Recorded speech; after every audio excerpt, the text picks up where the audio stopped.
on GB News.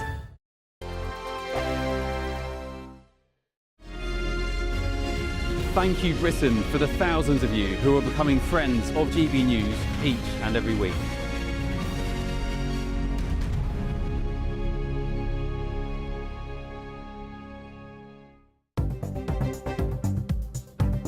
Good morning. This is the latest AI travel news from gbnews.com.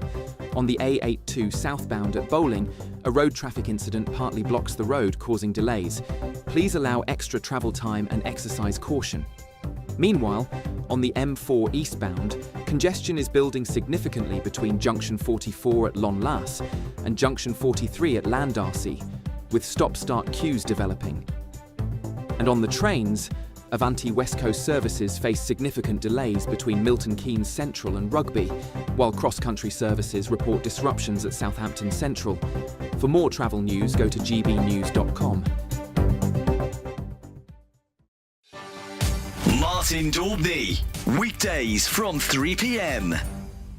3 miles from Tame, but obviously feeling the pinch a bit there, Sam. But tell us about specifically in your own life what motivated you to hit the highway.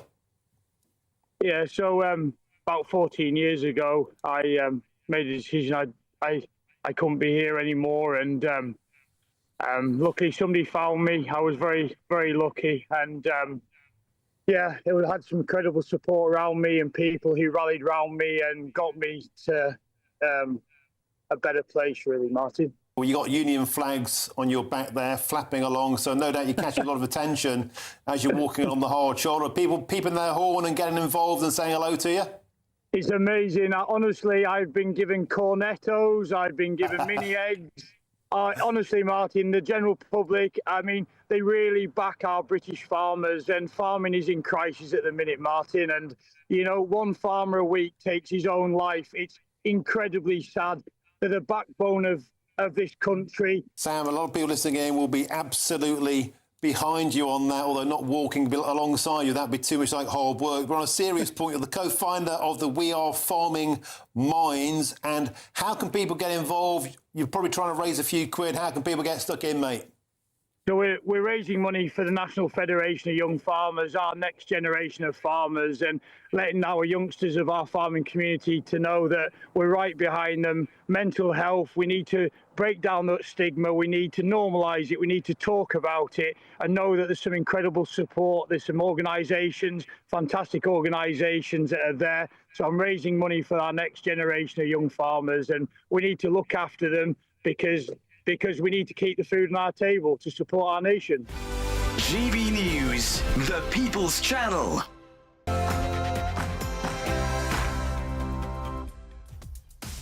Good morning to you. It is 9:30 on Tuesday, the 17th of February, live across the UK, Britain's Newsroom with Andrew Pearce and Olivia Utley. Well, a one-man band? Not anymore for Reform UK, as Nigel Farage will unveil his shadow cabinet this morning. Victory for voters. Labour looked down the barrel of a local election wipeout as today 30 councils scramble to get ready for voting in May after another screeching U-turn by the Prime Minister. They've collapsed. It's a victory for reform, but more importantly, it's a victory for democracy in this country. We are delighted. And breaking news, unemployment in Britain hits the highest rate in 5 years as wage growth slows too. And phone theft warning. This morning, the Metropolitan Police Chief demands courts must stop freeing phone thieves who strike again and again.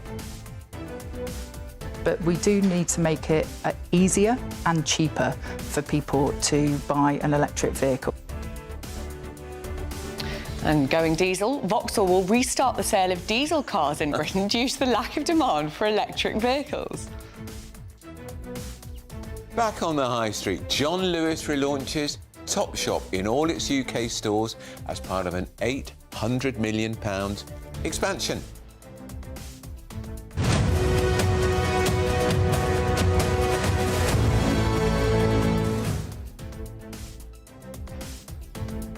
Noel Poix, YouTuber and experimental singer-songwriter Look Mum, No Computer, will represent the UK at the Eurovision Song Contest in Vienna this year. Yeah, I've never heard of him, but No, I'm not a Eurovision expert. No.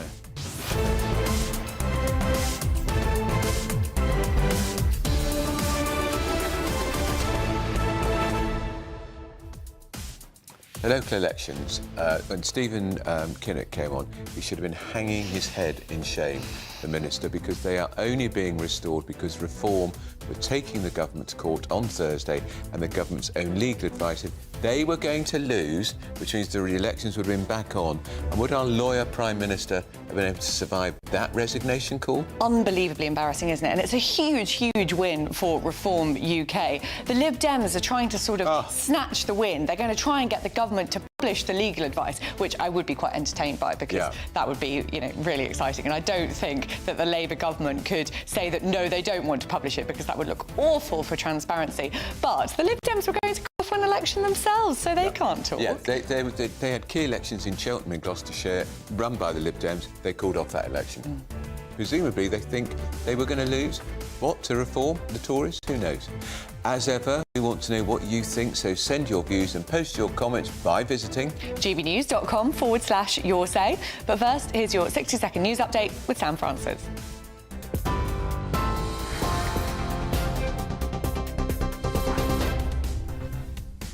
Very good morning to you. Just after 9:30, the top stories this hour. Breaking in the last few minutes, we're hearing reports a group of Chagos Islanders has landed on the archipelago to establish a permanent settlement more than 50 years after the population was evicted from the British colony.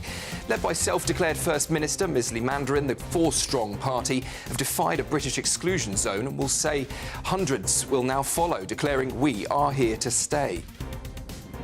In other news, unemployment has climbed again, rising to a near 5-year high. The Office for National Statistics suggests that 5.2% of the population were out of work between October and December of last year. Election officials are warning that they face an uphill struggle to be ready for May's local elections after the government scrapped plans to delay votes in around 30 council areas. Organisers say months of planning have been lost, while critics warn confidence in the process has been damaged. Hillary Clinton says everyone asked to testify in the Jeffrey Epstein investigation, including Andrew Mountbatten Windsor, should appear before Congress. She'll give evidence later this month, calling for hearings in public. High-stakes peace talks are underway in Geneva as the US, Ukraine and Russia are meeting for a third round of negotiations. It comes as Ukraine accuses Moscow of launching more than 400 drones and missiles overnight. And an Arctic blast has sent temperatures plunging, lows of minus 4.7 degrees recorded overnight. Warnings for ice and snow are in place for much of England, Scotland and Wales. Forecasters from the Met Office say the cold snap could deepen, with parts of Scotland potentially hitting minus 10 again tonight. Those are the latest headlines. I'll be back with you in half an hour. Tune into GB News Radio wherever you are. Online, on DAB digital radio, on TuneIn, on Radio Player, on Nation Player and on your smart speaker. Just say, play GB News.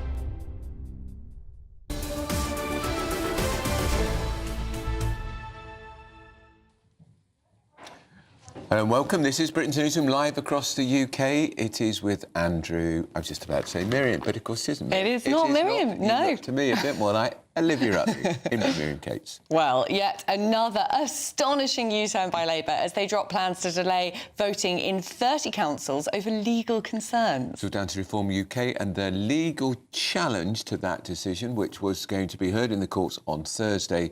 Zia Yusuf, who's their head of policy, about to get a big new job this morning, we think, spoke to GB News Breakfast this morning. It's a historic day for the country. Huge credit to Nigel Farage, to Reform, to our lawyers and to everyone in the country, actually, who campaigned and lobbied against this appalling attempt to subvert and deny democracy. I mean, how unbelievably embarrassing is all of this for Labour? So many U-turns, we've lost count. I think it's something like 15. I think we're on 15. Tony Blair, 10 years, I think, to get to 10 U-turns. And they've been in government 18 months. Especially embarrassing, Olivia, when you consider the Prime Minister is a lawyer. Exactly. That's his job. He was the Director of Public Prosecutions, no less. And what's so astonishing about this is the Telegraph have been campaigning for a long time to get local democracy restored, to get these elections going ahead. We've been talking about it all the time as well. Why did the government wait until the legal advice was about to be published? An 11th hour U-turn. This just keeps on happening with Keir Starmer. And at 1 o'clock yesterday, Keir Starmer was doing an interview on BBC Radio 2 when he was asked are there any more U-turns. No, he said there are no more. And within an hour and a half, screech, the next one. But of course, it's not just embarrassing for Keir Starmer. It could materially, massively impact him, because there are now a swathe of elections and another swathe which Labour is likely to lose. So there were 30 councils where this was affected. 21 are Labour-controlled, 4 are Conservative-controlled, 1 is controlled by the Lib Dems, so they can stop bleating, because if they didn't think this was right, they wouldn't have supported cancelling the elections in the Liberal-controlled council. That's in Cheltenham. And I think there are 3 no overall controls. So the government now has to provide this money, 63 million. That's our money. Exactly. When they say they'll provide it, it's our money to get these elections up and running. It's going to be pretty chaotic. Plus reforms, legal fees, around £150,000. You and I are paying that. Exactly. I mean, isn't that just shocking? And also, you're going to have all the parties scrambling to find good enough candidates. The vetting process is likely to be affected by it as well. They're going to be in such a rush. What absolute carnage, just carnage. And every week, it's another flipping disaster. Well, let's speak to George Finch, who is a reformed councillor, and he is, in fact, the leader of Warwickshire County Council. Mr Finch, everybody asks you this question. Forgive me for doing the same. You are our youngest council leader. Just remind me how young you are. Well, do you know what? I'm feeling old now. I'm 19, but I've been in the job nearly 12 months now. But, you know, we're doing a really good job. And do you know what? Age is only a number. You know, if you're good enough, you're old enough, and I've demonstrated that not just to the people of Warwickshire, but to this country, that young people can do it too if you've got the right principles, morals and backbone, and I've got those in bucketfuls. No grey hairs yet because of all this shenanigans with the government? I've been painting them back. I've managed to solve my grey hairs. I get up in the morning with a stiff back and a bad knee, but people are getting up worse in worse conditions across the country. So, you know, I should be fine. Now, remind me, were your elections? How many elections were you due to be having held in May before the dead hand of government intervened? So we were going to have 2 elections, one in Nuneaton and Bedworth Borough Council and the other in Rugby Borough Council. Subsequently, in Warwickshire, the pressure that I and the Reform UK group put on Nuneaton and Bedworth led to the Conservatives doing a vote of no confidence in the leader of the Borough Council. So the pressure we put on led to the ousting of the leader of the Borough Council, who's Labour. And then subsequently the elections were going to take place on Nuneaton and Bedworth, so we were fine there. We're going to win most seats there, probably take control of that council. And now we've just heard that yesterday the government have U-turned, leading to Rugby Borough Council elections to go ahead. And do you know what? The leader of that borough, Michael Moran, said that no, we can't have elections because there's no capacity. The officers are too busy dealing with local government reorganisation. It's going to cost too much. And I said to him, so you're going to put a price on the right to vote? I think that's a slippery slope. And this is the problem with this Labour, not just councils, but government. Is, you know, when I received that letter a few months back, 63 councils they offered to cancel elections for. 46% of those councils were ran by Labour. And it just goes to show they are scared to death that Reform are going to take control, like we've done in Warwickshire, albeit a minority administration, but we are making inroads in Warwickshire, and I can tell you, we will win these borough elections because we have got the appetite to do better for these residents, and we can do. They're sick to death of the Conservatives. The Conservatives broke Britain, Labour have left it to rot, and Reform UK, the only party that can fix this. I have to say, I did always think that the argument that these elections were, you know, expensive and difficult to roll out was a bit of an odd one, because elections are always difficult and inconvenient, but we have them because that's what democracy is. That's how democracy works. But I just wanted to ask you, George, obviously this is a huge win for Reform, but it is going to be quite difficult for you, isn't it, to find the right number of suitable candidates in time? There's going to be a bit of a scramble now before those May elections. Do you feel confident that Reform's up to that? Well, last year I was the associate chairman for North Warwickshire and Bedworth, and I started out probably around now. I become chairman about mid-February, and I found a full field of 13 candidates and won every single one of them onto the county council. So I have no doubt about it that all across the country, Warwickshire will be finding candidates. Because you know what? When they called for these elections to be cancelled, we didn't just sit on our hands like other parties did. We still found candidates. We still got money in the bank. We still got leaflets printed because we know that the residents need our support. So that's why we still got those processes in place. So now they're going ahead. Nothing's really changed locally because we've still got candidates, ward representatives, ready to stand for them. So nothing's changed for reform in that sense. We're ready to fight and we're ready to win. Can I ask you, of course, in the run-up to the elections when reform did so well in many counties, including your own, reform leaders pledged that they would cut council tax, they would cut waste, they would improve services. Are you increasing council tax in Warwickshire? So, funnily enough, today is our second round of budget day. What we said on our leaflets were crystal clear. We will be fiscally responsible. We will lower council tax when is appropriate. And as a party, as a person that believes in low tax and low spend, it sickens me to increase council tax. So how much is it going up? It will be going up. We're putting a budget through today at 3.89%, which is the lowest out of any other political party. The Lib Dems want 4.99. The Greens want 4.99. The Conservatives united with the Lib Dems and Greens in their agreements with having a high council tax. Reform UK, the only party that want low tax. Because I know, look, the Lib Dems were shouting, oh, it's only 71p, it's only a Mars bar. And for residents in my division, 71p is around 4 to 6 hours of electricity in a prepayment meter. That's what the difference is, and it's sickening that they just throw 71p out the window like it's nothing. This is food in people's plates. I mean, George, you talk a good game, but you are putting council tax up. You say you hate to be doing it. You say that it sickens you. Why then are you putting council tax up?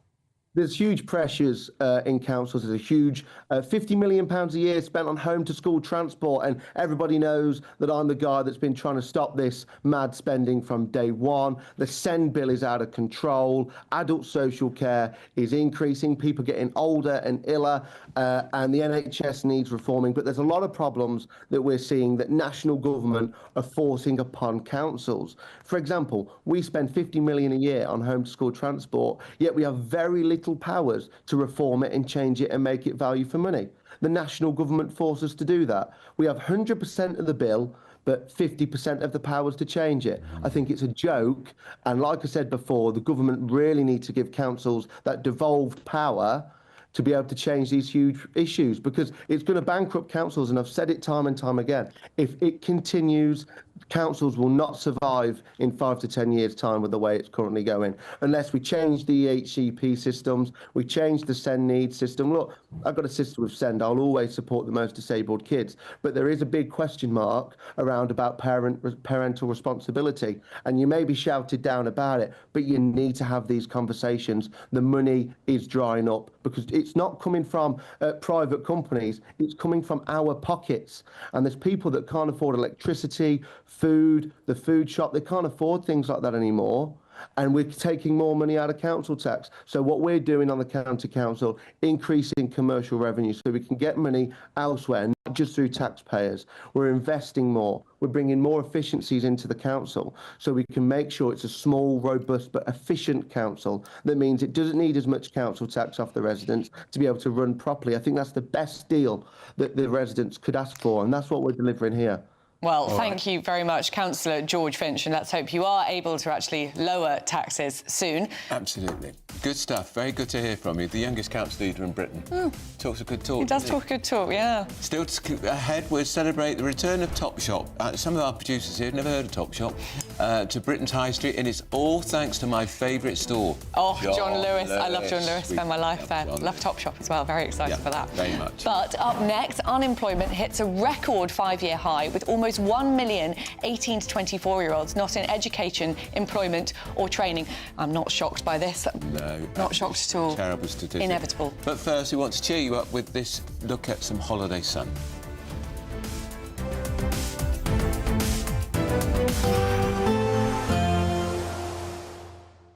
Can't wait to get in that sea. Lovely and warm. Just like the feeling of having great travel insurance. All Clear Travel Insurance sponsors GB News travel destinations forecast. Hello, if you're heading away for half term, it's a little bit drier across the Mediterranean than it has been lately. Further wet weather, though, affecting more northwestern areas of Europe. The Canary Islands seeing the best, the warmest and the driest weather across Europe. Some wet weather pushing into France and Spain. Drier than it has been across parts of Italy and Greece, and that theme does continue in towards the end of the week and into the weekend as well. But once again, Tenerife seeing highs of 24 degrees. All Clear Travel Insurance sponsors GB News travel destinations forecast.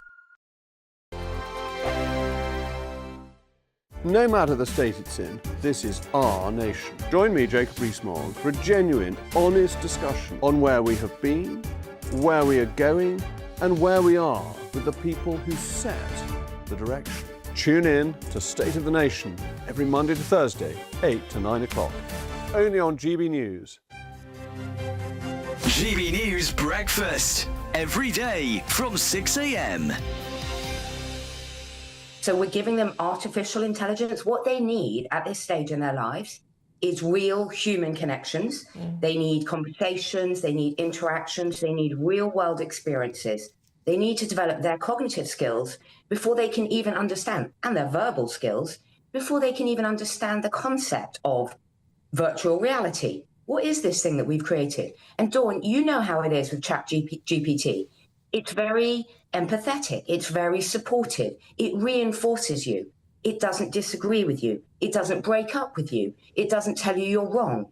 So children and young people are not experiencing those kind of difficult situations. Is it any wonder they're depressed, they're lonely, they're anxious, and they're getting obese? Lewis, to pass it over to you, is there a positive case to be made for artificial intelligence here? Maybe we look at our biggest competitors like America and China. Will we be putting our kids behind in the race for technology as AI is not going anywhere, is it? Let's be real. 100%. I mean, I think that, look, everything Emma says is right. No one's saying, right, let's get rid of teachers and human interaction and just give them a chatbot. It is just a tool.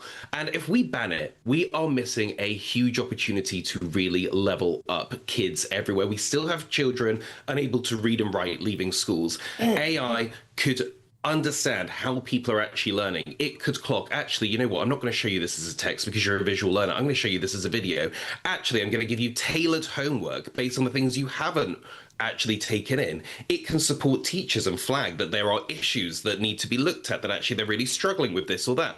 There is such potential that we could actually tailor education to the individual child that I think that we would be mad to give that up. GB News, the People's Channel. At GB News, we love to hear from you, our loyal community. So drop us a line at gbnews.com/your say. There you can talk to each other and also to the presenters live on air. gbnews.com/your say, because GB News is your channel, Britain's news channel. Join me, Nana Akweer, for an informative, interactive news programme with a difference. It's fun. No, he didn't say that, though. I'm so surprised. I think there's an element of truth to that. Join me from 3 p.m. every weekend, only on GB News, Britain's news channel.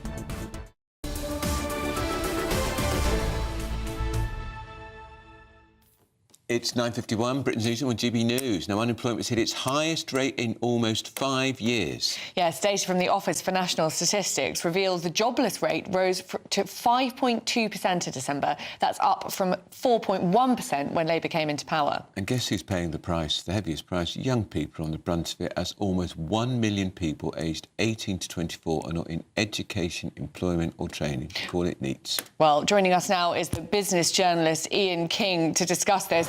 I mean, Ian, this doesn't come as a huge surprise, does it? The government has made it much more expensive to hire people. You've got AI replacing jobs. You've got the minimum wage rising, the workers' rights bill coming in, which makes it more difficult to fire people. How is it going to get any better in the coming year, though? Because this is really, really alarming for Britain's young people, isn't it? Well, I'm not sure it is going to get better necessarily in the next year. If you look at the Bank of England's own forecast, the Bank of England is expecting unemployment to remain at north of 5% for the next couple of years. 5%, by the way, I mean, you should point out, even at the current level, 5.2%, I mean, that is lower than the average that we've had over the last 25 years, but it's still obviously pretty significant to you, and as you say, especially if you're out of work yourself. And it is this youth unemployment issue that is particularly pronounced. One statistic that jumped out at me this morning is that since mid-2024, so in other words, when the current government came to power, the number of under 34-year-olds in work has fallen by 242,000. For the over 35s, it's actually up 71,000. So there is a clear distinction in the labour market now, a growing distinction between younger workers and older ones. Is that connected to the minimum wage or living wage, Ian, being increased so sharply by the Chancellor in the last two budgets? Yeah, I think that's definitely a factor, Andrew. If you look at, if you take someone who's now on the national living wage following the latest increases, well, they will be, if they work a 40-hour week on that national living wage, they'll be earning £26,000 a year. Bear in mind that Rachel Reeves has just frozen the thresholds at which student loans become repayable, start being deducted from younger people's earnings. And that comes in actually slightly lower than that. So in other words, you know, someone was quoted in the Financial Times a while ago as saying this: why would you bother going to university, racking up sort of tens of £1,000s worth of debt, when you could earn just the same sort of money stacking shelves at Tesco? Is 5.2%, Ian, the full picture? As you say, 5.2% by historic standards isn't that high. But is that the whole picture, or are there other people who are, you know, on benefits because they can't get work because they're too ill, etc., who aren't counted in that headline unemployment figure? Yeah, I mean, there's such a thing. It's called the inactivity rate, and this is basically people who are of working age, i.e. between 16 and 64, but who aren't currently participating in the workforce. So if you take the total activity rate, in other words, all of the 16 to 64-year-olds currently in the UK, some 63% of them just about are active, are in the labour force. The rest of them are not. Now, there may be very specific reasons for that. Some of them may be students, for example. They may be people living at home caring for sick relatives. That's the kind of things that feed into inactivity. But yes, there are a lot of people who aren't participating in the labour market right now. But bear in mind, vacancies are falling as well, and that's part of the problem as well. Job vacancies have been falling fairly steadily since 2022 now. We have this remarkable situation post-pandemic where you actually have more vacancies than there were unemployed people. Well, that's certainly not the case now. Vacancies during the latest figures fallen to 726,000 over the last couple of months. Mm. These figures, what is there much that with the Prime Minister's Chancellors have levers in, but what levers can they pull to stop this decline? Well, you've already seen an attempt to water down the Employment Rights Bill. For example, you had the so-called Day One rights, which, in other words, someone said you could have clocked on at 9 o'clock and taken your employer to an industrial tribunal by lunchtime. They've diluted that. But at the end of the day, it is still going to be harder for people to hire and fire than once was the case. I think it's also the fact that you've seen this big increase in costs. You mentioned the national living wage, which has gone up by more than the rate of inflation.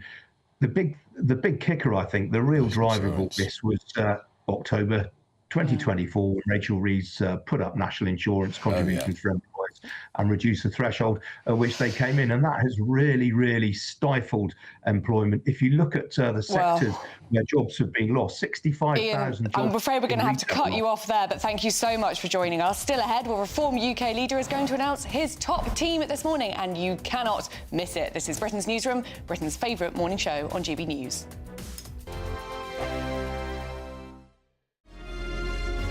Thank you, Britain, for making GB News Radio such a huge success. Whether you're in the car, on the go, or listening at home, thank you for choosing us as your radio station. Good morning, this is the latest AI travel news from gbnews.com. On the M8 westbound, there is a partial blockage at junction 19 due to a road traffic incident, so please allow extra time and prepare for a short queue during your morning commute. In Wales, the A470 southbound is experiencing heavy congestion between Nantgarw and Corryton, with significantly slower moving traffic reported throughout that entire stretch. Meanwhile, on the trains, Avanti West Coast is reporting delays on services between Milton Keynes Central and Rugby, while Cross Country is managing significant disruption at Southampton Central, which is affecting several major routes. For more travel news, go to gbnews.com. There's only 2 weeks remaining to see how you could win a whopping £30,000 in tax-free cash. Plus, we could be sorting out your summer with an incredible holiday for two worth £10,000, courtesy of Riviera Travel. You'll get to choose from 47 tours in over 30 worldwide destinations. For another chance to win, text WIN to 63225. One entry costs £2.50 plus one standard network rate message. Or text BONUS to 63225. 5 entries cost £5 plus one standard network rate message. Go to gbnews.com/win. Entries start at £2.50. Call 0903 686 3232. Calls cost £2.50 plus your network access charge. Or post your name and number to GB19 PO Box 8690 Derby DE1 9TT. UK only. Entrance must be 18 or over. Lines close at 4 p.m. on the 27th of February. Please check the closing time if listening or watching on demand. Good luck. Mornings don't have to be tiresome, especially if you have the right company. Wake up to news as it happens, opinion and debate, and of course, a little bit of entertainment too. Because when the kettle's on, we're on. That's Breakfast on GB News, a show worth waking up for. Every morning from 6 a.m. Only on the People's Channel, Britain's news channel. We'll spread the news, you spread the word. From the school run to the home run, watch a new show for all of Britain. So he can say whatever he wants. A straight talking show where all voices are heard. And, you know, when are we going to stop talking about smashing the gangs and actually do it? With the stories that matter from every part of our country. There's a bit of a crash landing there for your Chancellor. Bold, fearless and standing up for you. That's me, Martin Daubney, 3 p.m. till 6 p.m, weekdays, here only on GB News. The People's Channel, Britain's news channel.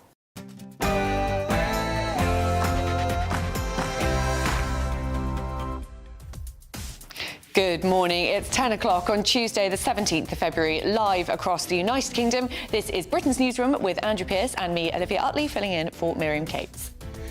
One-man band, they say, but not anymore for Reform UK, as Nigel Farage will unveil his top team this morning and we'll be there.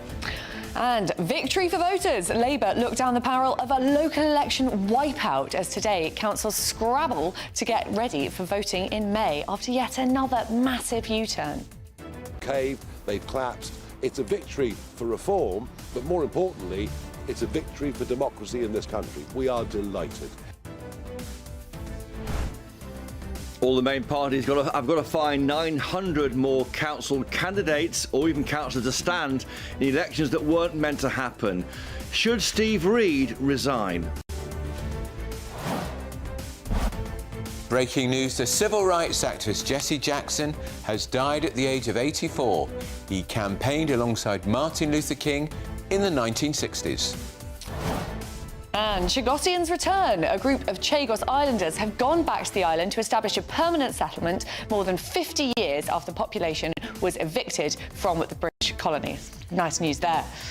And more breaking news. Unemployment in Britain has hit its highest rate in 5 years and wage growth has slowed down too.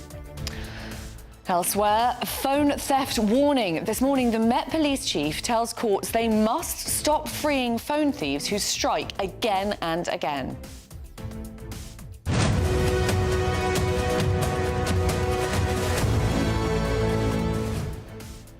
Well, will it be Neil Point again? YouTuber and experimental singer-songwriter Look Mum No Computer will represent the UK at the Eurovision Song Contest in Vienna this year. No, I've never heard of him either.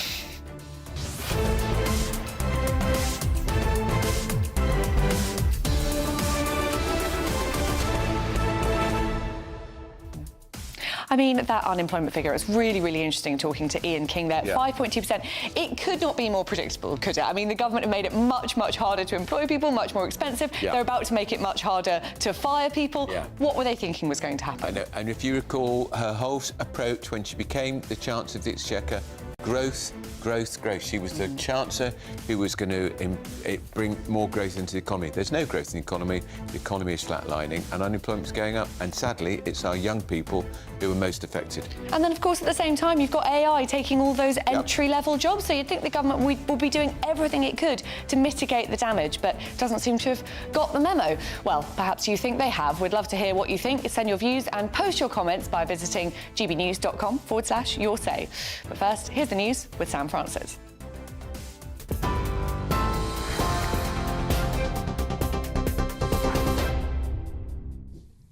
Very good morning to you from the newsroom at just after 10 o'clock. Well, election officials are warning there is an uphill struggle to get ready for May's local elections after the government's last-minute U-turn on delaying some votes.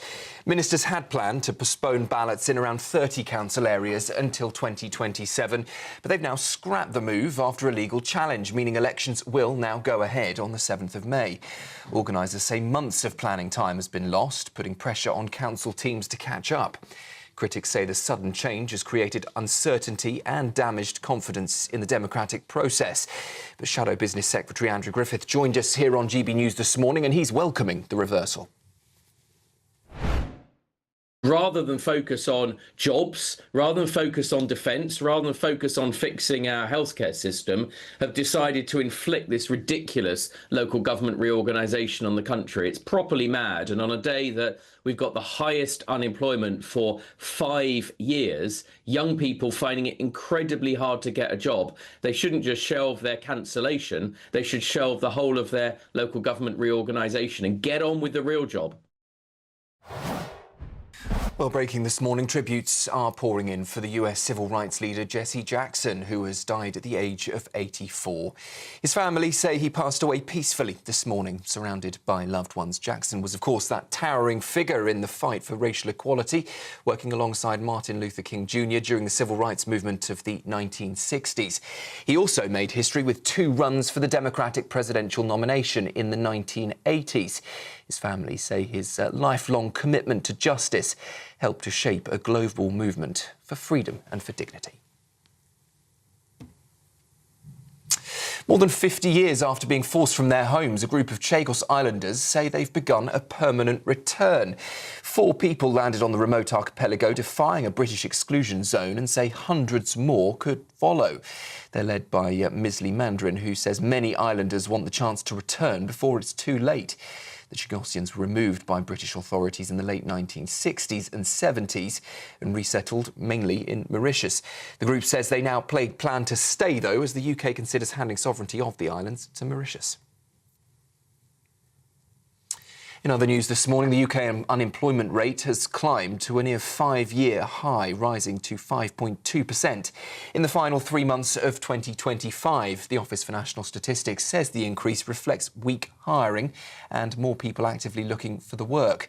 With the rate edging up from 5.1% the previous quarter. That's higher than economists had expected. Wage growth also slowed, with regular pay rising 4.2% annually, while redundancies are trending upwards. Hillary Clinton says everyone asked to testify in the Jeffrey Epstein investigation should appear before Congress, including Andrew Mountbatten Windsor. The former US Secretary of State, along with her husband Bill Clinton, have agreed to give evidence after the threat of a contempt vote, calling for the hearings to be held in public and urging the release of all remaining Epstein files, saying sunlight is the best disinfectant. Well, Mrs. Clinton will testify later this month, with the former president appearing the following day. And high-stakes peace talks are underway in Geneva as the US, Ukraine and Russia are sitting down for now a 3rd round of negotiations aimed at ending the war. The talks come as Kyiv is facing growing pressure from Washington to agree a deal, with President Donald Trump warning Ukraine had better come to the table fast. But Ukraine says Russia is showing little sign of peace, accusing Moscow of launching more than 400 drones and missiles overnight, targeting energy and civilian infrastructure.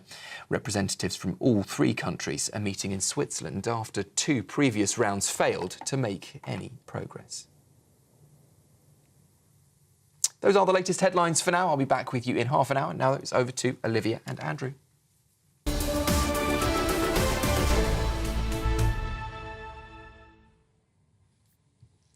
Hello and welcome. This is Britain's Newsroom, live across the United Kingdom on GB News with Andrew Pearce and me, Olivia Utley, in for Miriam Cates. I think we've got quite a few emails and texts coming. I think quite a lot of them liked our Reform Council leader. They did indeed. So on George Finch, we've got Chris saying he's very impressive. I predict a big future for him in Reform. Barb agrees. What a star. I could listen to him all day rather than Starmer for 10 seconds. Jacqueline says that young reforming councillor was so impressive, articulate, motivated and in touch with people's difficulties. I mean, I have to say, whatever you think of his politics, 19 years old and doing that. Very well. And he's been council leader for best part of a year, so he was probably 18 when he took over. Which is probably the legal age you have to be a councillor. Yes, and he was so unpopular when he started. So many people thought that it was outrageous that an 18-year-old had that job, but it looks like he's proving himself. Yeah, I've spoken to him before, and he is impressive, and he's committed, and he's full-time. He still lives at home. So sweet. Still lives with mum and dad. How nice is that? As you would at 19. He was expecting to be at university, so he's put his university education on hold to run Warwickshire County Council. Well, what a much better education that would be than going to university for 3 years. What have you done? Managed an organisation with a budget of 14 billion or 40 billion, whatever 30 councillors he's in charge of as well. Astonishing. I mean, we also have, you'll like this, Andrew. Peter says, John Lewis is great, high-quality products with good customer service, a proper old British department store, I have to say. They are, and I think bringing back Topshop, Top Man's coming back too, apparently.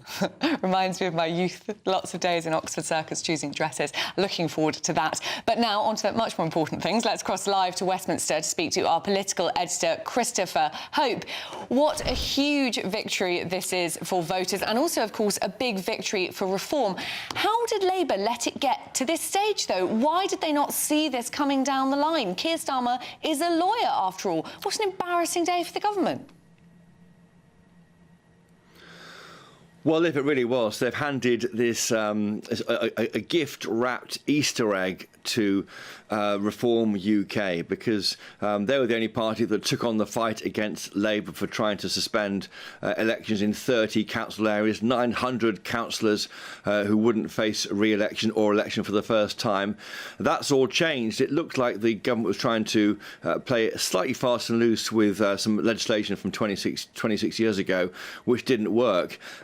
Maybe it was undermined by Steve Reid, the local government secretary, writing articles about why it was okay to delay elections before that announcement was made last month, when they revealed how many were going to not have any elections. That was 30 council areas.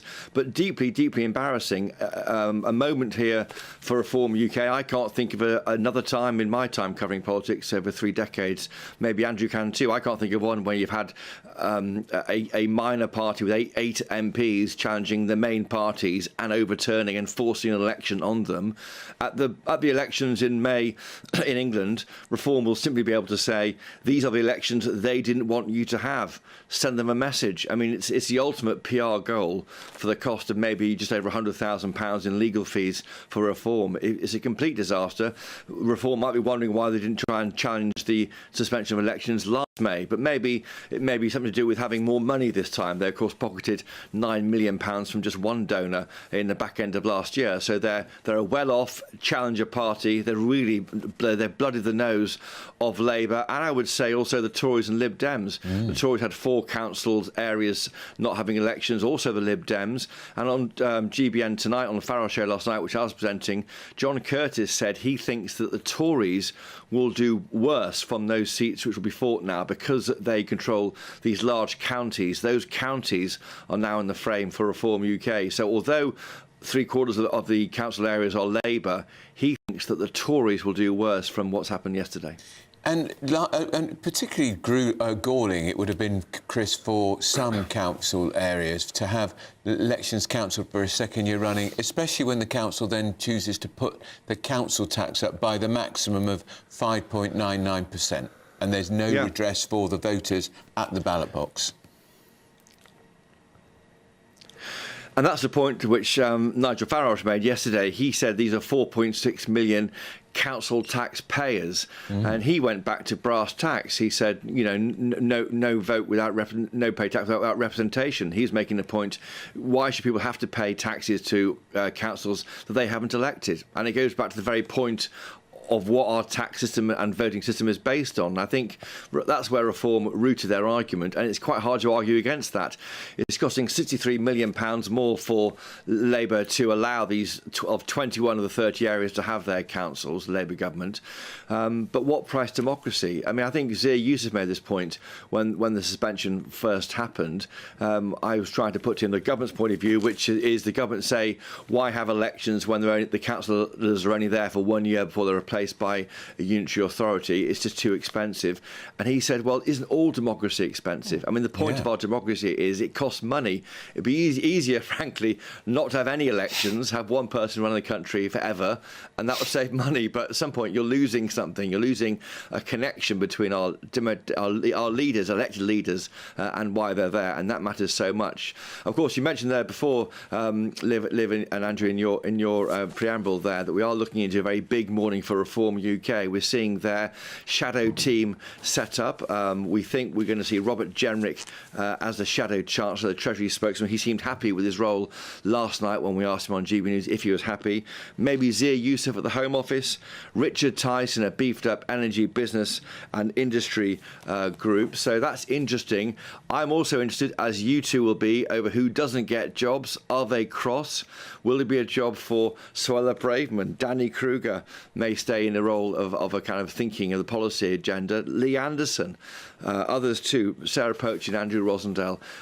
This party is becoming an official party, and with that becomes, of course, thwarted ambitions and people who are favoured and others who aren't, and that's where stories start to emerge from. And Chris, some time ago, when Nadeem Zahawi was brought in as a major defector from the Conservative Party, a very short-term Chancellor, Tory chairman, there was a lot of speculation he would get the Foreign Affairs brief, but it has to be said, he's sank without trace since he defected.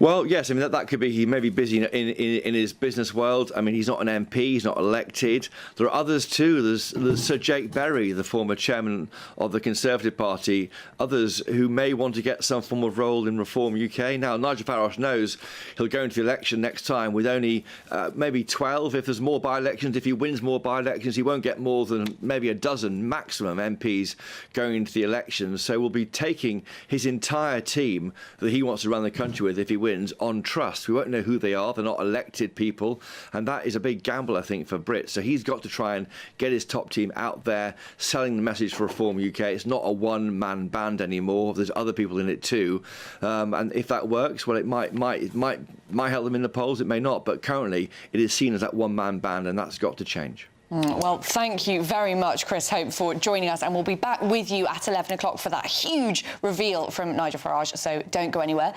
For now, though, back to those local council elections, and we've got Conservative councillor Matthew Dormer from Redditch Borough Council joining us. Matthew, how do you feel about this U-turn from the government? Your Labour leader wanted to not go ahead with these elections. They're going ahead now. Are you relieved about that, or are you a little bit worried about how the Conservatives are going to do?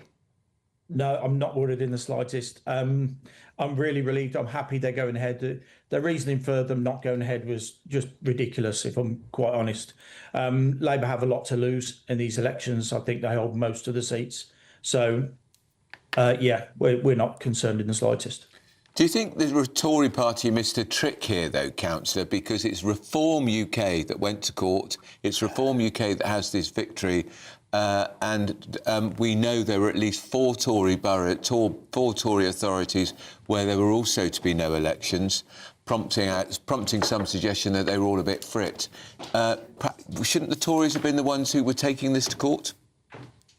I think they're in quite a difficult position, really, because, like you say, some of the councils had chosen not to have elections, and some didn't get a say, like myself. And you know, they were damned if they do, damned if they don't. You know, I think the responsible thing to do was to fight this decision. We should never cancel elections, not for reasons like this.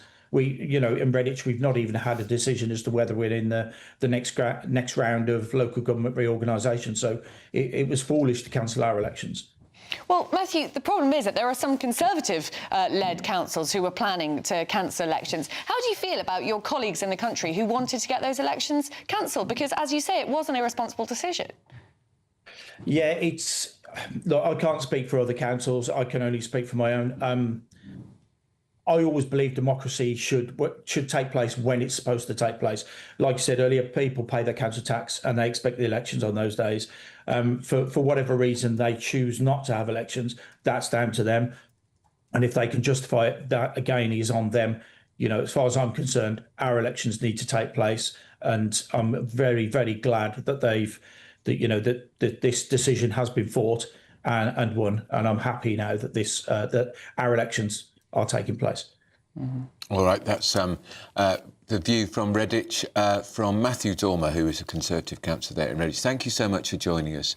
Now, moving on, a group of Chagos Islanders has landed on the archipelago to establish a permanent settlement for 50 years, more than 50 years after they were evicted from the British colony. Yes, the move is being led by self-declared First Minister Misley Mandarin, who has declared they are here to stay. Well, GB News national reporter Charlie Peters joins us now. Obviously, a very small group of Chagosians for now, but this is a historic moment, isn't it? And it could have big ramifications, Olivia, on this proposed deal between the United Kingdom and Mauritius. Just been speaking to Lord Chancellor, a Conservative peer who's been a significant campaigner against that deal, saying that it's not in the public interest and threatens our national security, which of course the government have resisted those charges. But he said to me this morning that this move it could be a significant moment, because if those Chagosians stay, if they're able to remain on the territory, then Mauritius would have to forcibly remove them. It could create something of a diplomatic crisis for the Mauritians once this opportunity for them to have sovereignty over the area comes in. And we've had a significant statement from Nigel Farage, which signs off by sharing this message from Misley Mandarin, this First Minister you were referring to, Olivia, who said, "God bless America, God save the King, and God save the Chagos Islands," in his sign-off, saying that we were never consulted on them being removed, that their injustice has never been made right, thirdly, that we are British and wish to remain so, and finally, we are staunch allies of the United States. Very interesting that the Reform leader Nigel Farage is sharing that letter on his social media platforms this morning, and also that the US element on this is so central. We've seen the US President Donald Trump flip-flopping on his stance on Chagos so many times. Where is it now? Well, I can't remember. Who knows? But with the sort of stance that we're hearing from a lot of the campaigners against this move, it seems to me there's a realistic possibility we could have another change in the US position on this. And I wonder if these Chagosians returning to the island could be a spark to set another one of those flip-flops off. Well, it's all stored in the House of Lords, I think, at the moment. That's right. Yeah, the process, the bill has been delayed, particularly after the US President said a few weekends ago that he thought the deal was outrageous and foolish and not a deal that he would ever have agreed to. After a series of phone calls with the Prime Minister, he seemed to row back on that stance.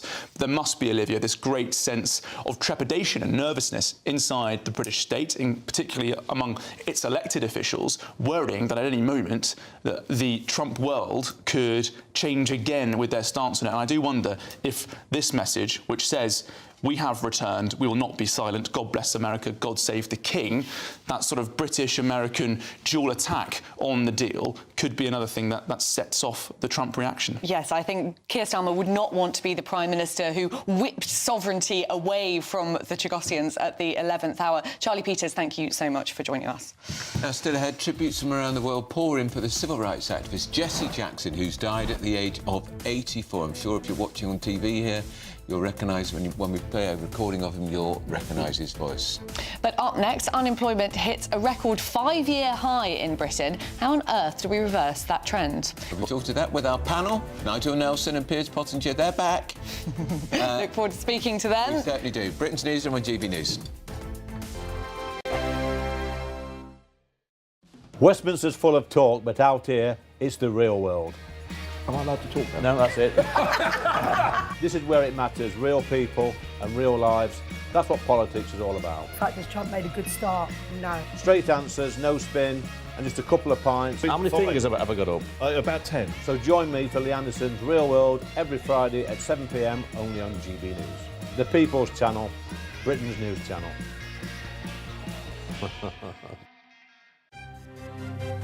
GB News Breakfast, every day from 6 a.m. Welcome to our studio, Amelia Foster, Sienna Ansell and Lottie Gray. He was.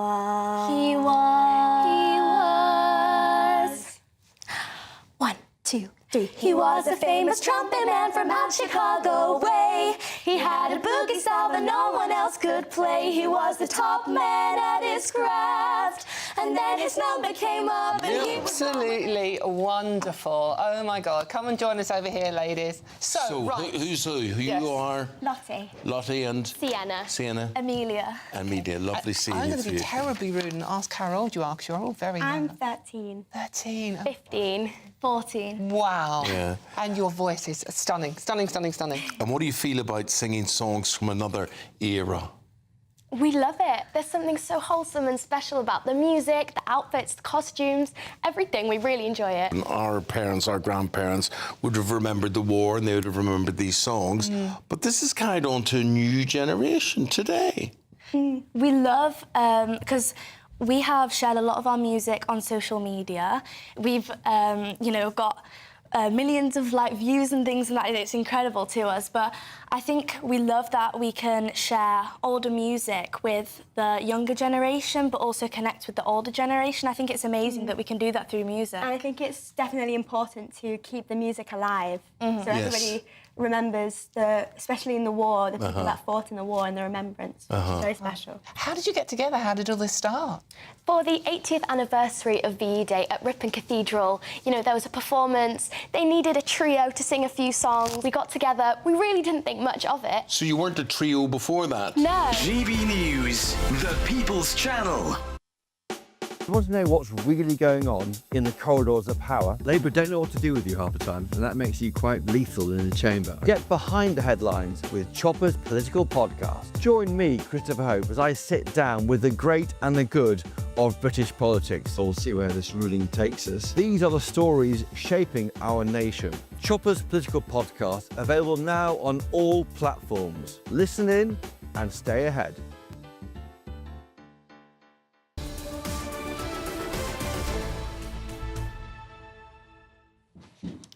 Welcome back. It's 10:25. This is Britain's Newsroom with Ange Pierce and me, Olivia Utley.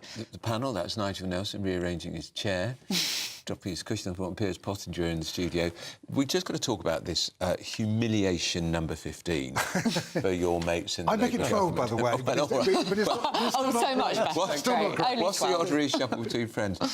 Steve Reid, the the Housing Secretary, is getting the blame for this because he was responsible Minister when the decision was taken. But doesn't the buck really stop at the top with the Prime Minister, who's a lawyer, for the fact that these elections were being cancelled almost certainly illegally, which is what the legal advice was going to be on Thursday? Yeah, but the question then comes down to what was the legal advice that Steve Reid got when he decided to cancel the elections in the first place? So, starting from the first point, it made sense to cancel those elections. Yeah. You're talking about councils that are preparing... No, it didn't. Well, all right. It never makes sense to cancel elections, Nigel. We're not in a tin pot African state. Well, OK, but the idea that councils that were preparing to abolish themselves were going to have elections which are terribly expensive, so that part made sense. But, Nigel, in some cases, the elections, the abolishment of the councils wasn't going to take place for another 18 months or something. So you've got a couple of years. Because then you'd have elections the following year and you try and get a shadow authority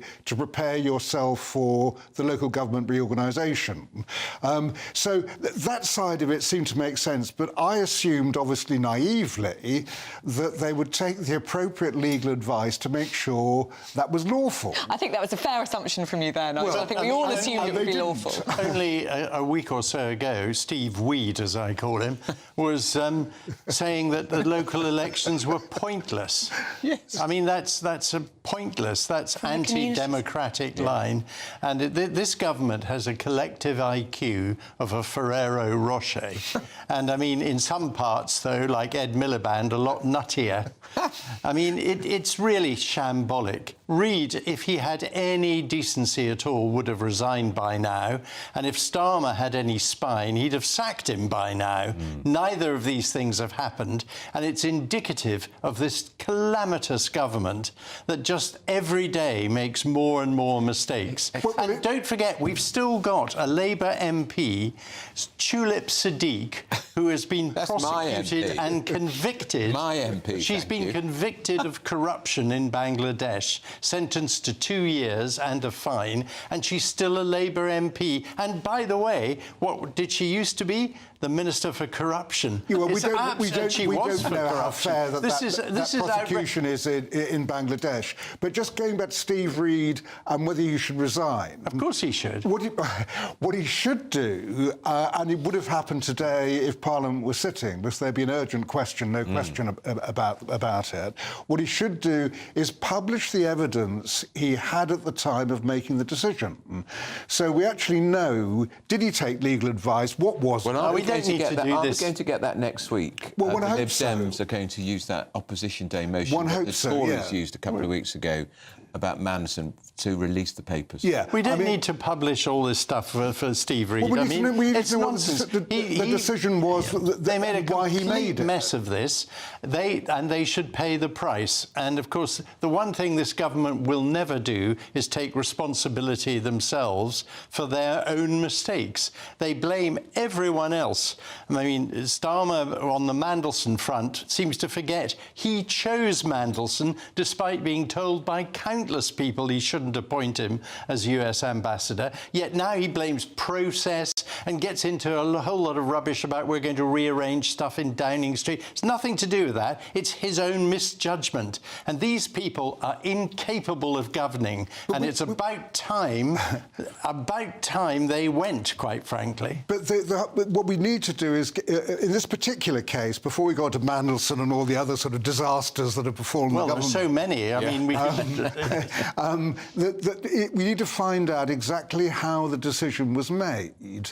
Now, my understanding now... In panic, because they thought they were going to lose all the elections. Well, so they panicked and thought, let's find a legal way out. I don't buy that, but in the event you're right, we'll find out if they produce what's wrong the with evidence. Steve Reid, who made the decision, taking the blame? I don't understand why we have to go into all... And so again, you see, you're trying to go into detail and start blaming other people. No, I'm trying to find out what happened. It's the minister in charge who takes responsibility, and it's about time he took the responsibility and was either sacked, as he should be, or resigned. You know, of course, Nigel, because you're plugged into this, Steve Reid is probably the Prime Minister's closest chum around the cabinet table. Yes, he probably is, but so that's why he's still there. Desperate. Well, hang on.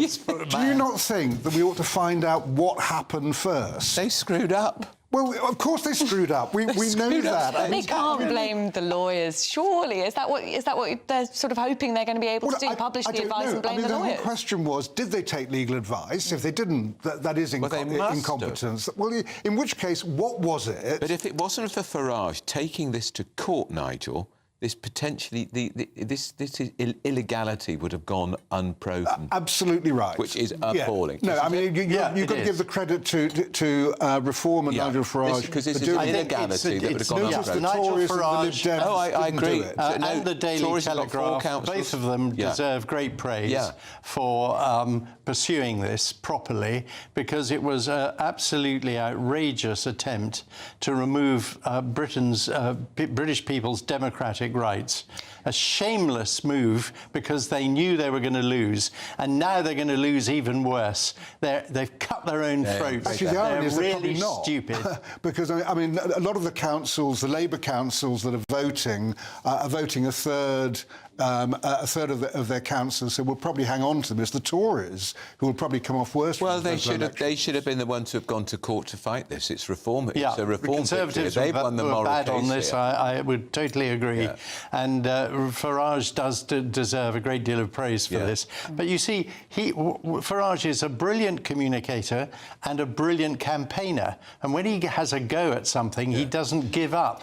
Which is, he's got some bottle to him, more than these spineless Before you go idiots in at the 5 moment. seconds, we're going to get the Shadow Cabinet just after 11. You'll be in the studio with us. Prediction, who becomes Shadow Chancellor, the key job? Well, I was with Robert Jenrick last night. Were you? In GBNews. Yes. And he was refusing to Chris say. Hope was grilling him on if he's got the Shadow Chancellor job. He's told people he has privately. He said that he obviously couldn't reveal it, but had a very broad smile on his face. Yes, he's looking pretty chuffed, isn't he? Very pleased. I would say Jenrick, definitely, and I'm hoping Basil Brush as Minister for Children. Well, thank you very much to Piers and Nigel. I'm not sure that prediction will come true, but you never know. Here's your 60-second news update with Sam Francis.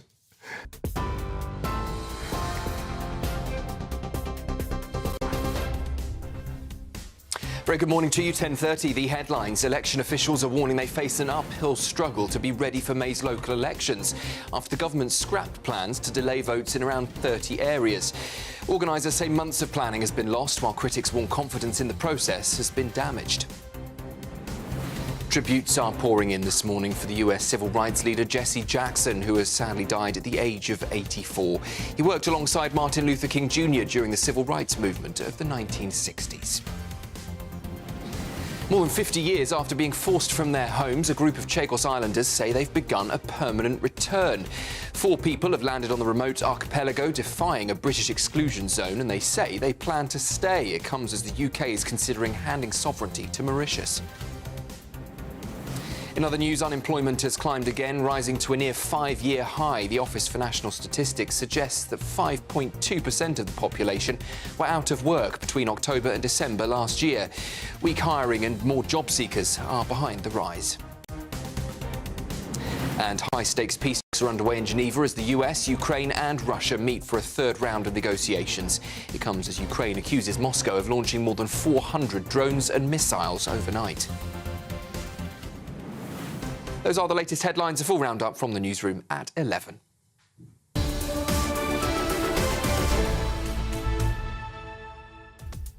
Well, up next, police are furious that repeat offender phone thieves are let loose on Britain's streets time and time again. And don't forget, Nigel Farage will unveil Reform UK's top team this morning. This is Britain's News on GB News. I think Basil Brush won't be part of it.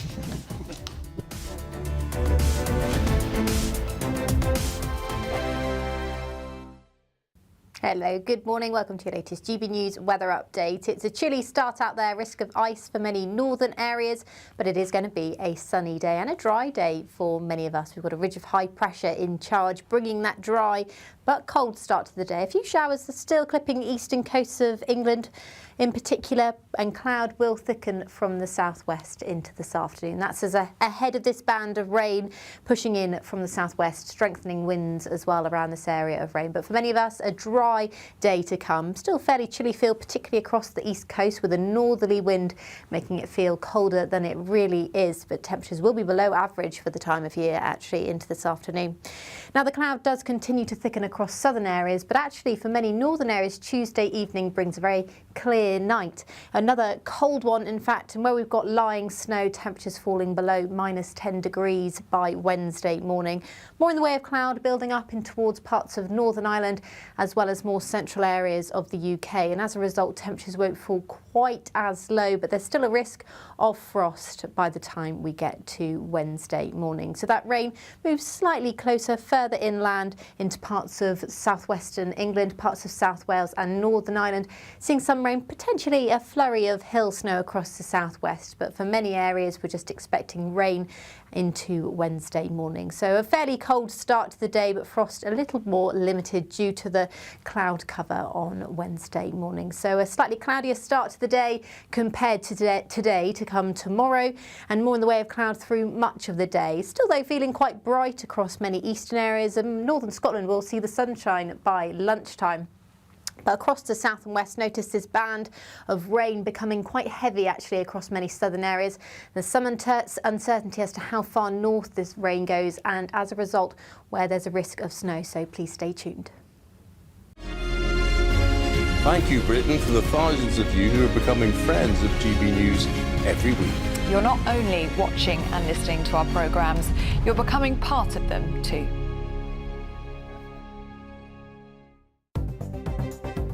Good morning. This is the latest AI travel news from GBNews.com. On the A470 southbound, motorists should expect significant congestion from Nantgarv to Corriton, with one lane restricted on the eastbound side, exacerbating delays in the area. Travellers are advised to allow extra travel time and exercise caution as they navigate the restriction.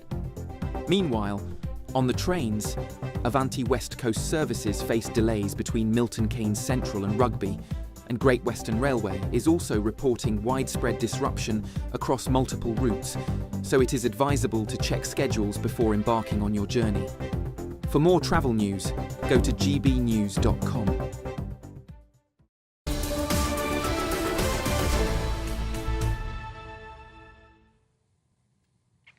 Well, it's 10:37. This is Britain's Newsroom, and more than 200 people have been arrested over the last month as the police crack down on phone theft in the capital. Well, that's not enough, frankly, because we know how many get nicked every flipping hour.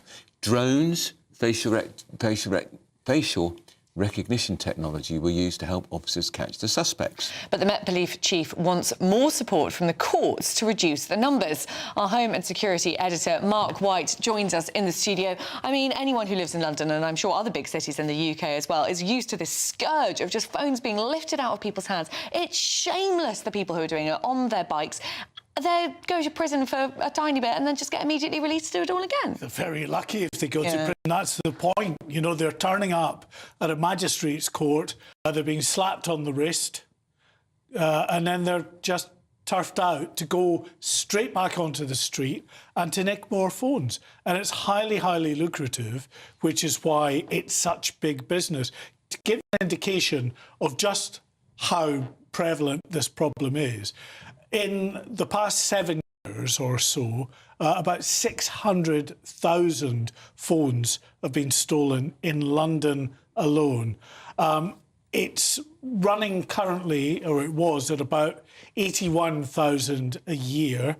The Met, having put very significant resources into trying to curtail this problem, have brought it down by 10,000 phone thefts each year. Now, that sounds a lot, until you then look at actually where we are. So we've gone from 81,000 thefts a year to 71,000. That's still a massive problem there.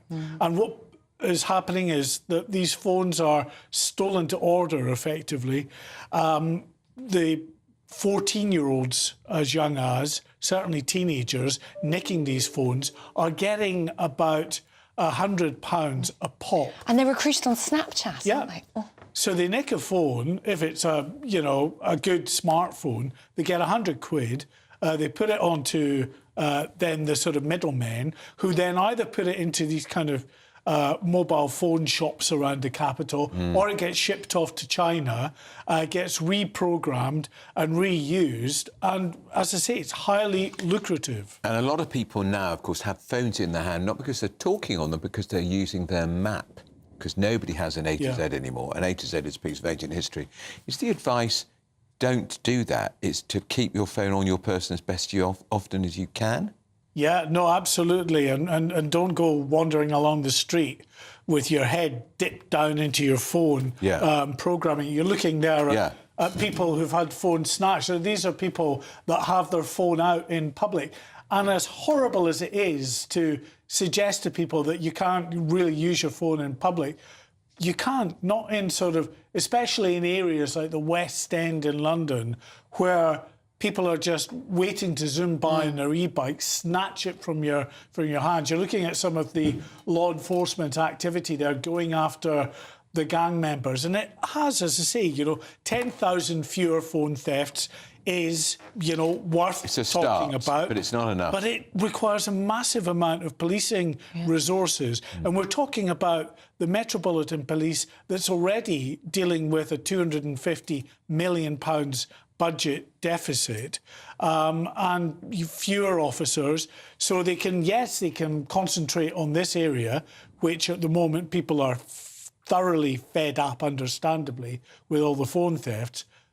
but then another area of crime suffers, you know, of crime prevention suffers. I wonder if there's an element too of people just not actually bothering to report it to the police anymore because it's happening so often. Can I just ask, Mark, why are magistrates letting them off with a slap on the wrist? Is it just because the prisons are so full there's no room for phone theft offenders? Well, generally there's always been an issue with magistrates' courts where people going up on what we're seeing as, you know, relatively sort of petty crimes would be, you know, fined at most and then put back out on the streets again. But now, yes, you're absolutely right, because you add that to the imperative that there is within government and the criminal justice system not to send as many people to jail because we don't have the room. We're at 87,000 or so. The sort of prison population in England and Wales, we're right at the limits of what is, you know, workable in terms of the prison system before it grinds to a halt. So fewer people are being sent to prisons, and they're just being sort of just on this merry-go-round of offending, going to a court and then being tossed straight back out. I remember a few weeks ago I was outside having a cup of tea at this little cafe and there was a couple of tourists with their phones on the table, and I said, do be very careful with those phones. And a young girl, probably 14, with a map. Can you help me? Put the map on the phones. I said, she's going to steal your phones. She's going to... She got away with one of them. Got away with one. She'd have had both of them. Yeah, I mean, that's a classic. You distract the person with the phone, either asking for directions, you put a map over the phone, and then you're just, she wasn't even school-leaver age. She was probably 14. Can anything be done? You mentioned those shops. I used to live in Deptford, and about half the shops on Deptford High Street were shops saying, forgotten your password, come in here and get your phone reprogrammed. Well, it's not for people who've forgotten their iPhone password, is it? It's for stolen phones. What can be done about that? It absolutely is. And a few months ago, I was on a raid with the Metropolitan Police doing some phone shops in North London who were trading in stolen phones. What happens is those that can be sort of deprogrammed easily are sold across the counter in these mobile phone shops, and others that they can't deprogram quite as quickly, they go abroad to China where they can be just reset effectively, but they still have access to the likes of the cloud. This is what the Metropolitan Police are urging phone companies to do, is to have effectively a kill switch that either, you know, disables the phone or doesn't give the phone user then access on that particular device to the cloud system, thereby rendering the sort of smartphone element of the... Why wouldn't they do that, Mark? Is it too expensive? I've honestly never heard an argument from the phone companies that I think is particularly convincing, but they talk about, for instance, phones go, you know, people mislay phones all the time, and then you suddenly just go down the road of kill switches or whatever, and then they recover their phones. That would be very difficult for members of the public. There's the privacy issue, all of that, and I've never really, as I say, heard a convincing argument from the phone providers as to why you can't just have a kill switch that you can just render that phone completely useless. The phone provider phones to get nicked because people have to buy a new one. Yeah, but even with the kill switch or whatever, you know, disabling access to the smartphone activities, what you often find is that people will still use the phone as a phone. Funnily enough, remember when we used to do that in the old days? So it's still of some use. Yeah. And of course, the parts are of use. So you can take the phone apart, you can resalvage the screens, the batteries, the casing. So many elements of the phone then are still of use to a criminal. So even though you might just switch the phone off at the end of the day and that's not of use, then it becomes a parts factory. So it's still absolutely a decent money revenue stream for the criminal gangs. Well, exactly. Thank you so much, Mark White, for joining us. I do find it really weird the way we all walk around with £1,000 things in our hands. If you're wearing a £1,000 necklace, you're constantly aware of it and terrified of using it. Got to be more cautious. Now, still ahead, tributes are pouring in from around the world for the civil rights activist Jesse Jackson, a regular visitor to Britain, of course, who's died at the age of 84.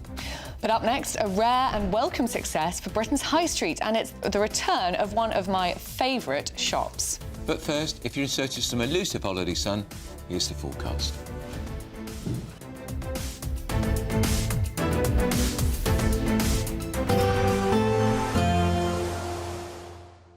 I forecast a perfect holiday in the sun.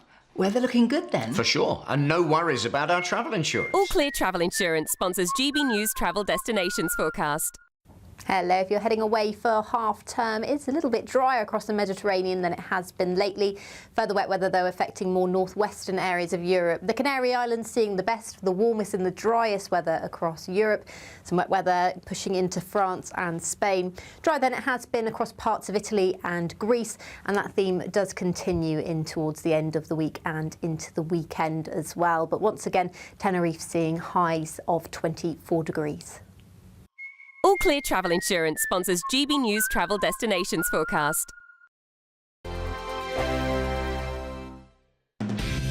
Decisions made in Washington aren't just shaping America, they're shaping Britain too. From migration to global security, from crime to health. Whatever happens in the White House today will be felt in your town or city tomorrow. That's why The Late Show is live from Washington, DC. Cutting through the politics to show you what it all means for Britain. The Late Show live every night at midnight. Only on GB News, Britain's news channel. No matter the state it's in, this is our nation. Join me, Jacob Rees-Mogg, for a genuine, honest discussion on where we have been, where we are going, and where we are with the people who set the direction. Tune in to State of the Nation every Monday to Thursday, 8 to 9 o'clock. Only on GB News. Exciting news. Every Friday, my Patrick Christie's Tonight Show is going to have a twist to it. We're welcoming some special guests. You. That's right, on Fridays I'm going to be doing my show in front of a live studio audience because this show is about you and what you have to say. It's going to be the same big debates, same big topics, same big opinions. But every Friday night at 9 p.m, you are invited to come on down to Patrick Christie's Tonight to be a part of the action. Only on GB News, the People's Channel, Britain's news channel.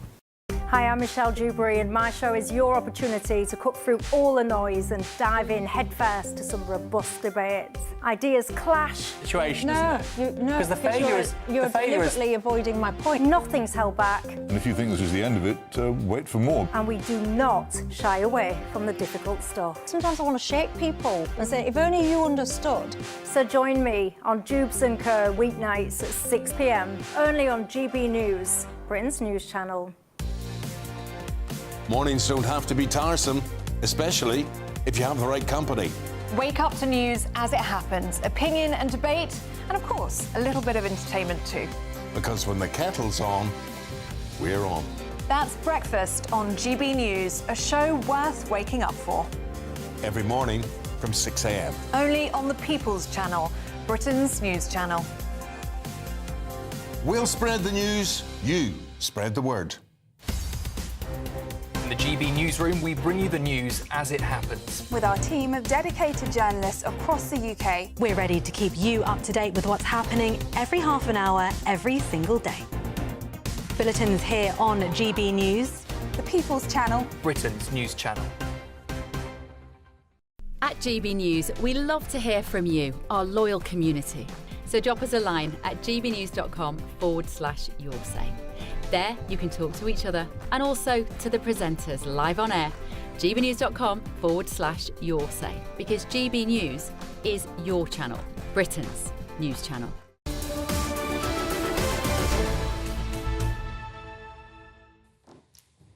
It's 10:50. This is Britain's Newsroom on GB News. Well, this is good news for the high street, which is embattled, frankly, with the internet. But Topshop is returning today through a nationwide partnership with John Lewis. Yes, the brand will be stocked across all 32 John Lewis department stores, and I, for one, am very excited indeed. I spent most of my youth in Topshop, and I love John Lewis as well, so what a partnership. But founder of moneymagpie.com, Jasmine Birtles, joins us now. I mean, this is brilliant news, isn't it? I had no idea how Topshop could have gone under in the first place. Really height of fashion stuff. Everyone loved it. Don't know why it went bust in the first place, but well done, John Lewis, for bringing it back. Is that your view? Yes, absolutely. And in fact, I went to the spring preview for John Lewis just a few days ago, and I saw the clothes there. and they were great. And I have to say they were, I would say, that the upper end of Topshop, because as you know, Topshop was a broad church. You had everything from your skimpy t-shirts through to some really quite interesting individual designer, sort of just out of arts college kind of stuff. And it's the latter, I would say, that we've got. It's kind of boho. There's the kind of stuff that, yeah, absolutely, people like you or I, Olivia, would go for. And probably, you know, as you say, remember that the heady days of Topshop, when it was the cool place to be on the high street. And it was closed down because it had lost its way. Why did they close it down, Jasmine? Well, I think it maybe lost its way, but there was a problem with the whole group, because it wasn't just Topshop. There was Dorothy Perkins, there was BHS. You know, it was Arcadia, wasn't it? It was Arcadia Group? Yeah. Yes, the Arcadia Group. And Sir Philip Green, well, you know, there's all sorts of stuff that we can say there. So. Groan. Yes. Sorry about that, but for groaning. Is there any chance of, obviously it's fantastic that it's going to be in John Lewis stores, is there any chance of actual Topshop shops coming back? Because that flagship store on Oxford Street, I mean, we love that. It was fantastic. It seemed to be the height of the high street. It was brilliant. Could something like that come back?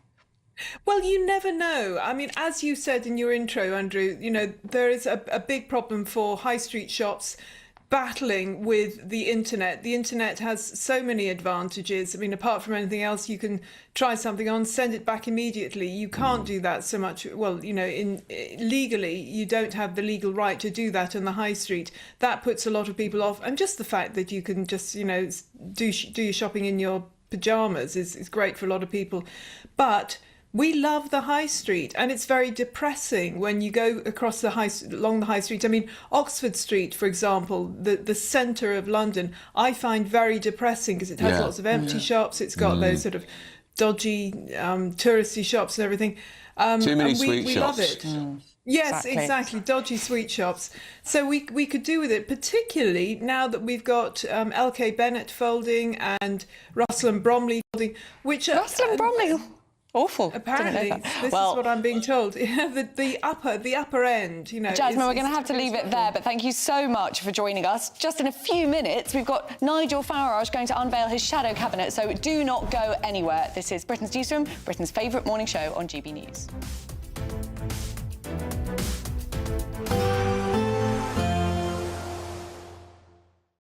Today, clouds overhead, total zen within. Boxed Solar sponsors the weather on GB News. Hello, good morning. Welcome to your latest GB News weather update. It's a chilly start out there, risk of ice for many northern areas, but it is going to be a sunny day and a dry day for many of us. We've got a ridge of high pressure in charge, bringing that dry but cold start to the day. A few showers are still clipping the eastern coasts of England in particular, and cloud will thicken from the southwest into this afternoon. That's as ahead of this band of rain pushing in from the southwest, strengthening winds as well around this area of rain. But for many of us, a dry day to come. Still fairly chilly feel, particularly across the east coast, with a northerly wind making it feel colder than it really is. But temperatures will be below average for the time of year actually into this afternoon. Now the cloud does continue to thicken across southern areas, but actually for many northern areas, Tuesday evening brings a very clear night. Another cold one, in fact, and where we've got lying snow, temperatures falling below -10 degrees by Wednesday morning. More in the way of cloud building up in towards parts of Northern Ireland as well as more central areas of the UK, and as a result temperatures won't fall quite as low, but there's still a risk of frost by the time we get to Wednesday morning. So that rain moves slightly closer further inland into parts of southwestern England, parts of South Wales and Northern Ireland, seeing some rain, potentially a flurry of hill snow across the southwest, but for many areas we're just expecting rain into Wednesday morning. So a fairly cold start to the day, but frost a little more limited due to the cloud cover on Wednesday morning. So a slightly cloudier start to the day compared to today to come tomorrow, and more in the way of cloud through much of the day. Still though feeling quite bright across many eastern areas, and northern Scotland will see the sunshine by lunchtime. But across the south and west, notice this band of rain becoming quite heavy actually across many southern areas. There's some uncertainty as to how far north this rain goes, and as a result where there's a risk of snow, so please stay tuned. Today, Clouds overhead. Total zen within. Boxed Solar sponsors the weather on GB News. Make sure you don't miss the chance to grab an incredible £30,000 in tax-free cash. And that's not all. Courtesy of Riviera Travel, there's a terrific £10,000 holiday for two to be won. Choose from over 30 worldwide destinations like Thailand, South Africa, or even Sri Lanka. There's just 2 weeks left to enter.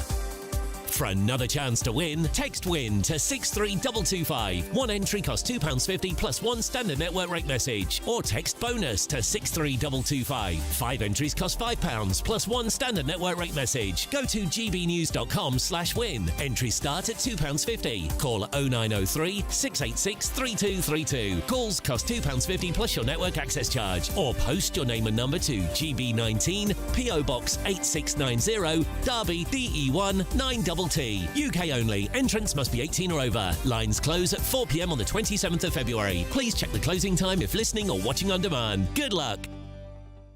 Bold. They are under no illusion. Ray. Are you a human trafficker? Boundless. I've had enough of the nonsense, and I'm not afraid to say it. Don't get us on the BBC. Every weeknight, I tear through the headlines. The smell of gasoline. Should we be worried about it? From Westminster madness to cultural war chaos. I'm going to do now, they are throwing things out the car as we speak. Get ready, Britain. Here we go. Patrick Christie's tonight, weeknights from 9 p.m, only on GB News, Britain's news channel. Hi, I'm Michelle Dewberry, and my show is your opportunity to cut through all the noise and dive in headfirst to some robust debates. Ideas clash. Situation, isn't it? No, because the failure is you're deliberately avoiding my point. Nothing's held back. And if you think this is the end of it, wait for more. And we do not shy away from the difficult stuff. Sometimes I want to shake people and say, if only you understood. So join me on Jubes and Kerr weeknights at 6 p.m, only on GB News, Britain's news channel. Join me, Nana Okoye, for an informative, interactive news programme with a difference. It's fun. No, he didn't say that, Dave. I'm so surprised. I think there's an element of truth to that. Join me from 3 p.m. every weekend, only on GB News, Britain's news channel. In the GB Newsroom, we bring you the news as it happens. With our team of dedicated journalists across the UK. We're ready to keep you up to date with what's happening every half an hour, every single day. Bulletins here on GB News. The People's Channel. Britain's news channel. No matter the state it's in, this is our nation. Join me, Jacob Rees-Mogg, for a genuine, honest discussion on where we have been, where we are going, and where we are with the people who set the direction. Tune in to State of the Nation every Monday to Thursday, 8 to 9 o'clock. Only on GB News.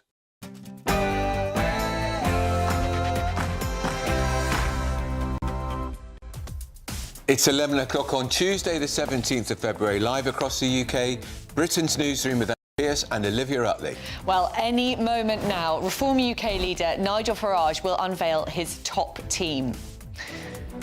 And victory for voters. Labour looked down the barrel of a local election wipeout as today councils are scrambling to get ready for voting in May after another major U-turn by our Prime Minister.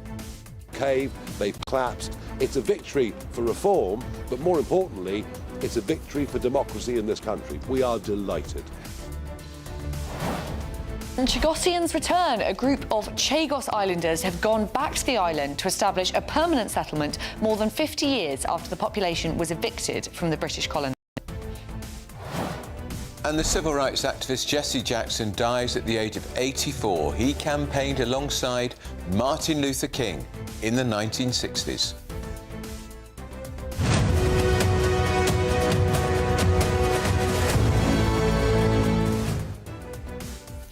Neil Poir, YouTuber and experimental singer-songwriter Look Mum No Computer will represent the UK at the Eurovision Song Contest in Vienna this year. Perhaps we shouldn't judge him by his name, but don't like it and never heard of him. No, certainly haven't, and I imagine we'll be doing really badly.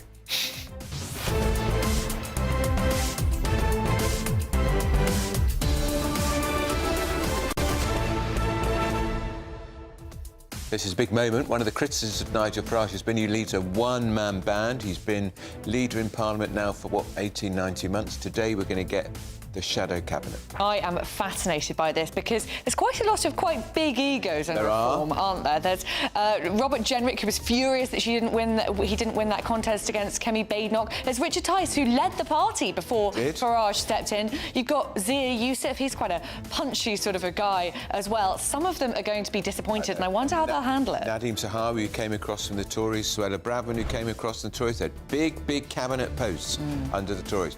What do they get? And if they don't get anything, what do they think? Well, you can see on your screens if you're watching TV, you've got 4 podiums here, and Nigel Farage is coming on stage with, oh, no, perhaps not.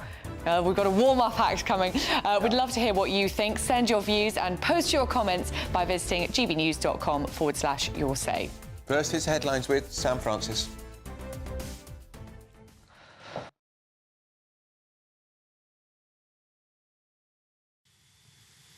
Very good morning to you. Just coming up to 3 minutes past 11. Well, the top story this hour.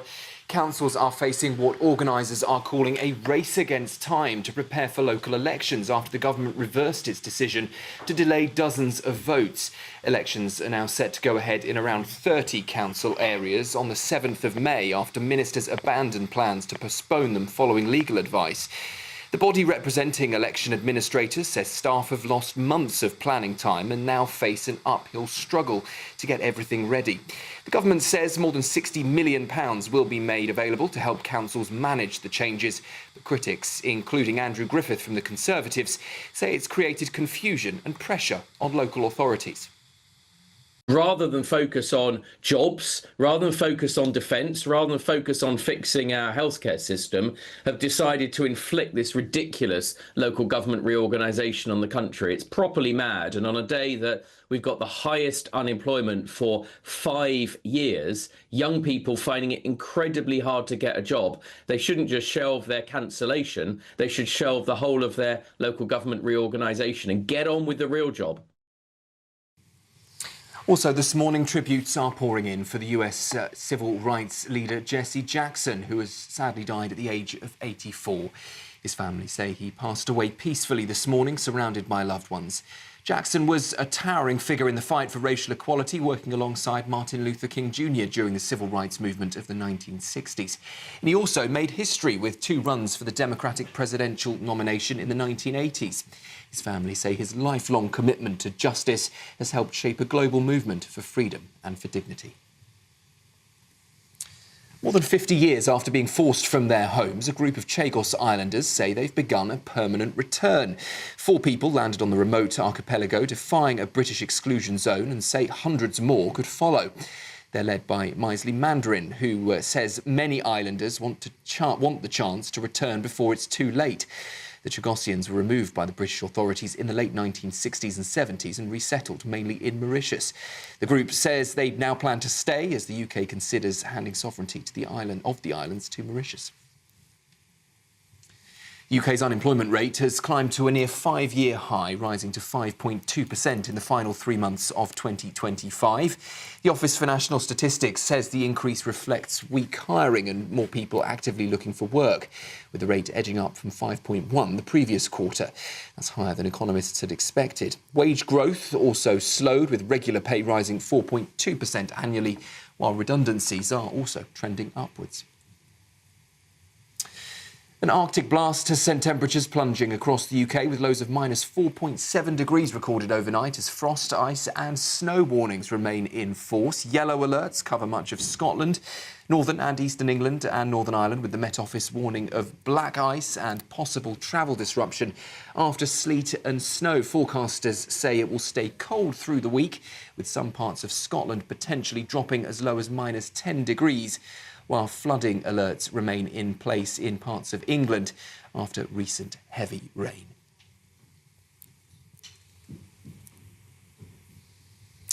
Well, those are the latest headlines. Do stay with us for that upcoming announcement from Nigel Farage as he announces his party's front bench team. Now, though, let's hand back to Olivia and Andrew.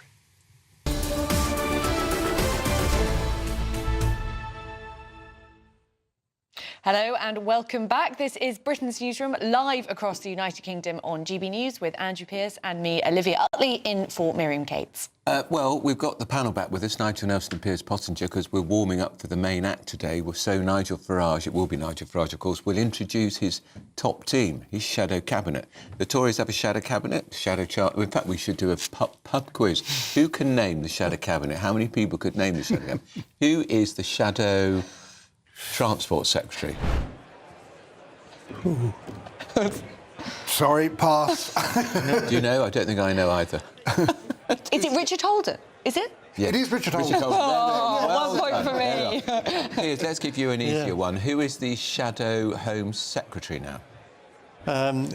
Phillips, Chris Phillips. Chris Philp, yeah. Phillips, rather. Sorry, he's a man who can't spell his own surname. Yeah. Shadow Chancellor, everybody knows him. Mel Stride. You all know Mel. We all know Stride, yeah, yes. he's all right. But so the criticism, Nigel, has been that it's been a one-man band. He lost Rupert Lowe, who I thought was a very effective MP by his side. They fell out. It's the tall poppy syndrome. But today he is announcing the top team, and they will have presumably regular meetings where they will discuss policy, and it won't just be decided by Nigel. I think the important thing is it's got to look like a reform party, not just an old version of the Conservative Party. And Nigel is winning in the polls because he's different, he's a change. If he just looks like an old bunch of Tories who, quite frankly, didn't do terribly well, and the electorate kicked them out with some vigour at the last general election, you don't want a lot of has-beens on your front bench. Now, here he is. He's gone straight to the platform, so there's no warm-up. It's going straight to the main man, Nigel Farage. So let's have a listen. Good morning, everybody. We in Reform UK are in very good heart this morning. Our judicial review will not be heard in the High Court on Thursday of this week because the government have given in, admitted what they did in trying to cancel elections, and in some cases with the connivance of the Conservative Party for a second year in a row, and now 4.6 million voters that would have been denied the right to vote despite still paying their council tax will get the right to vote on the 7th of May. And if you think about it, this was the Labour Party, the Conservatives and the Lib Dems in Cheltenham trying to deny people the vote. And we're the party that stands up for democracy, accountability, and I view yesterday as being a really, really big win. A big win, not just for us, but a big win for democracy, something that those that went before us actually fought to defend the very principle of. So this morning, we're quite proud of ourselves.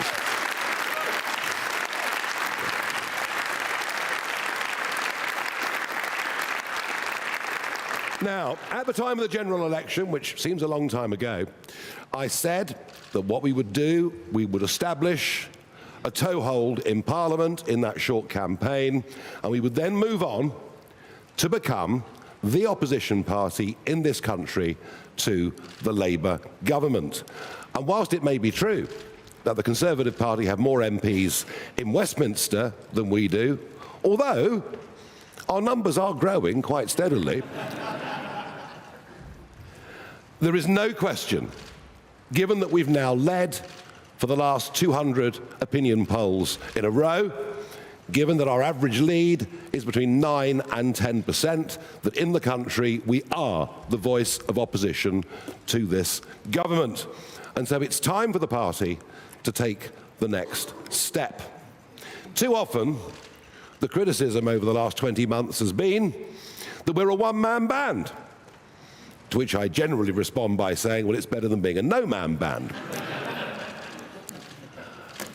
But the time has come to broaden the party, to put in place people in shadow positions, and that process begins today, just begins today, with 4 important announcements.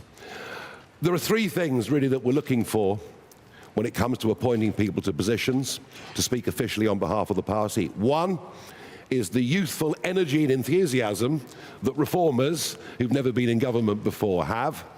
The second thing we're looking for is genuine experience, because people like Richard Tice and myself, we've not been in number 10, we've never been on the front line. We need people who've been there and who know how it works, or perhaps more accurately, how and why it doesn't work. And then we'll be looking, and we started this process last year, and it's going on today.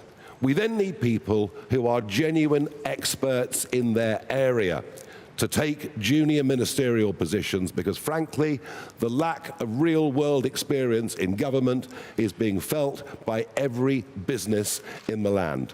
So today's the first step on that journey, and I want to begin by inviting onto the stage my loyal deputy of the party, Richard Tice, and the man who, if we win the next general election, will be the Deputy Prime Minister, and who is going to take on a very, very important role.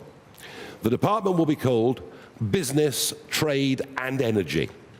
So it's a new super economics and business department, in many ways modelled on what the Germans did after World War II. This was their approach to it, and I'm not pretending we can produce the Wunderschaft overnight, but perhaps we can actually bring back to the world of business and energy somebody at the top of this department who's done well himself in the real world. So please welcome to the stage our head of BTE, Richard Tice.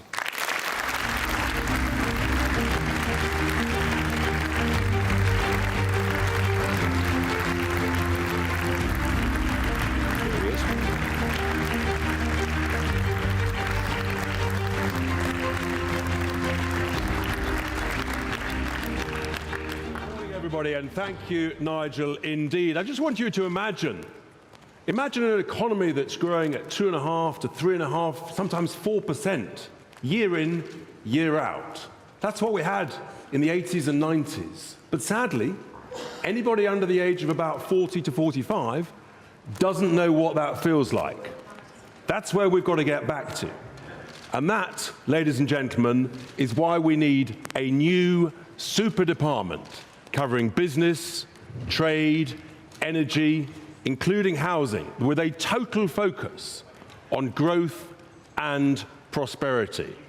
And it makes complete sense that such a department is led by someone with a successful track record in business, who's made hundreds of millions for shareholders, investors, and lenders alike, and who brings together a team of successful business people in order to ensure that we create the right conditions to achieve those sort of levels of growth. For example, people who understand what it is to have smart and safe regulations, but to get rid of what I call the daft, the dither, and delaying regulations. Someone who understands that to be a rich nation, you have to have cheap energy, as we had in the 1980s and the 1990s. And of course that means using the joy of our very valuable energy treasure, oil and gas, offshore, onshore, and having the courage to get rid of the madness of what we've politely coined net stupid zero, which has been so damaging to our industrial competitiveness and so expensive for everybody at home. And if we achieve those things, then we can re-industrialize Britain, we can re-energize Britain, we can renew Britain, and yes, we can rebuild Britain. And these are absolutely essential to create growth. But there's another thing that we've never had before, and that is a proper, serious, British sovereign wealth fund. And I'm going to be talking this time next week in the Midlands in great detail about this. A sovereign wealth fund that backs British companies, that buys and promotes British products, and that helps ensure that we build hundreds of thousands of affordable homes in our towns, our rural areas, and our cities. This is how we make real progress. And a sovereign wealth fund as part of this department that understands about strategic national assets. Things, for example, like the ability to make primary steel, British steel, absolutely essential, that backs high-tech, defense tech, and backs critical tech. We haven't had this joined up, coordinated, strategic thinking across these areas for decades. And that, ladies and gentlemen, is why we've been in trouble, why growth has collapsed to the levels where, actually per person, as we speak, we're now in recession. So what we need is the best vision, the best people, and the best plans. And that, ladies and gentlemen, is what we have in Reform UK. The truth is, our economy needs reform, and yes, it's very simple. Britain needs reform. Thank you very much.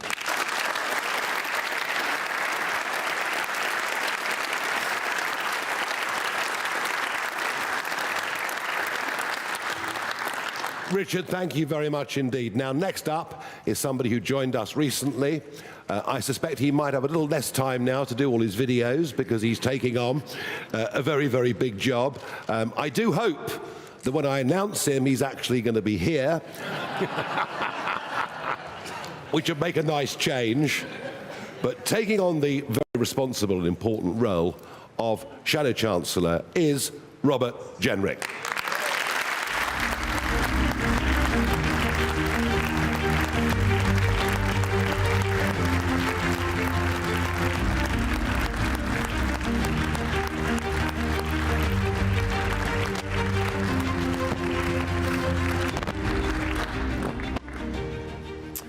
Well, thank you, Nigel. I didn't keep you waiting this time.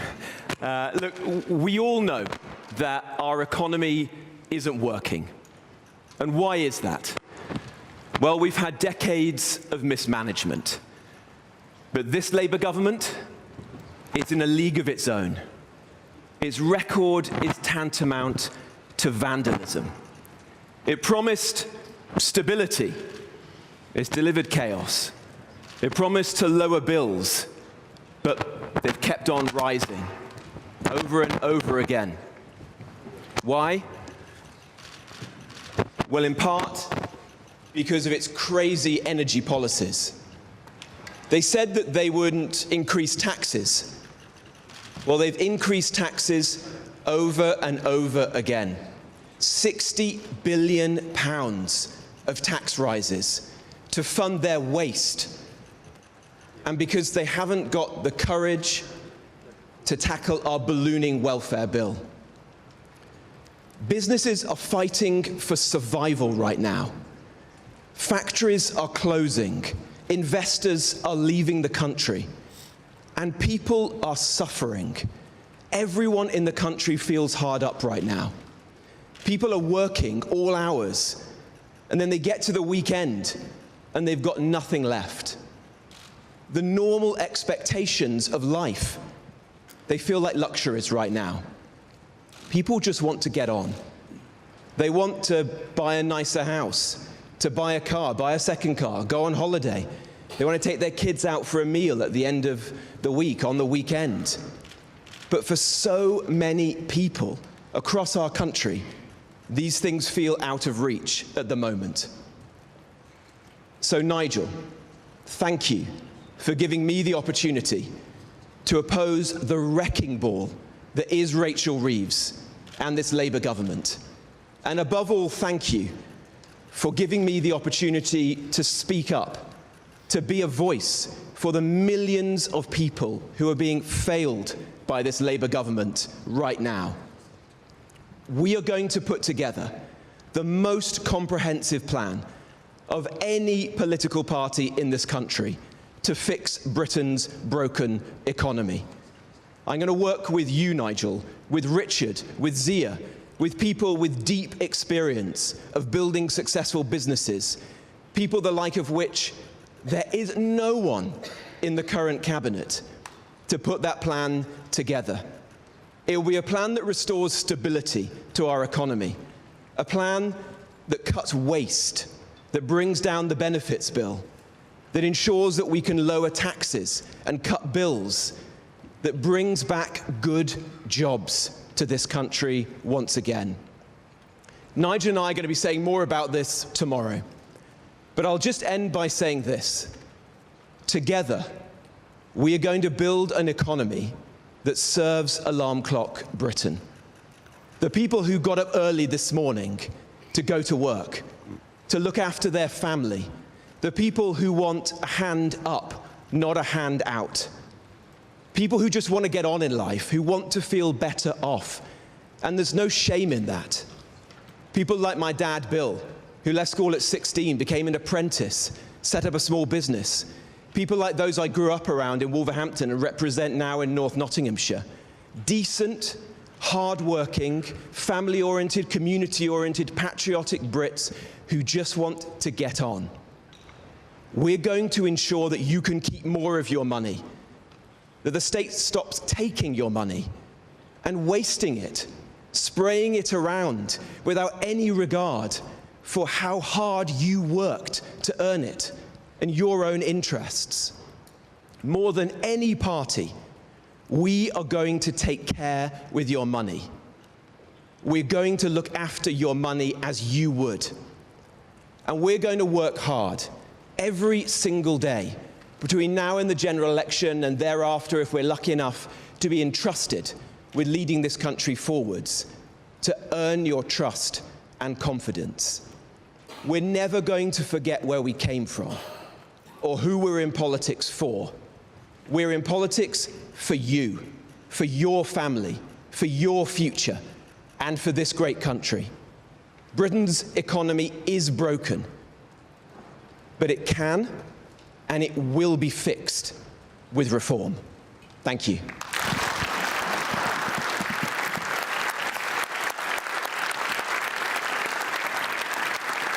Thank you. Robert, thank you very much. And Robert's first big press conference will be tomorrow at 11 o'clock here in central London. Next up is somebody who is relatively new to politics. He's only really been in the game for just over 20 months, but he's made a massive impression already, a very powerful public debater and television performer. And Zia Youssef will take on the role of Shadow Home Secretary with, of course, particular reference to that one issue, above all, that has broken the trust of the British public, with manifesto after manifesto just not telling the truth. I'm talking, of course, about both legal and illegal immigration. Please welcome Zia Youssef.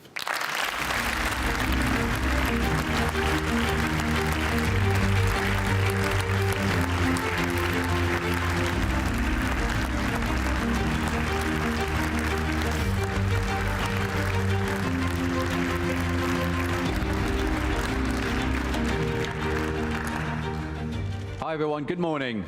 So I'm going to open with a statistic.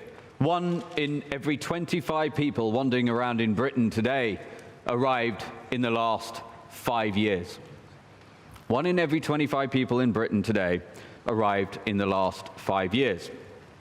Britain has been overwhelmed by immigration, both legal and illegal. Look, I'm the son of immigrants myself. And my parents, between them, have given almost half a century of service to our NHS. I'm really proud of them. So no one knows better than I the invaluable contribution migrants can make to this great country. But we have to be honest. The sheer scale of immigration over the last 3 decades has broken Britain. More people have turned up on our beaches uninvited in the last 7 years than stormed the beaches of Normandy on D-Day. And those people, instead of being detained and deported, have been given free accommodation, free meals, free access to healthcare, free taxis, free leisure activities, at the expense of the British people, to the tune of tens of billions of pounds every single year. And that's just illegal immigration. If we talk about legal immigration, just since 2010, the equivalent of the populations of Edinburgh, Leeds, Sheffield, Nottingham, Stoke, Bristol, and Cardiff have been added to our populations.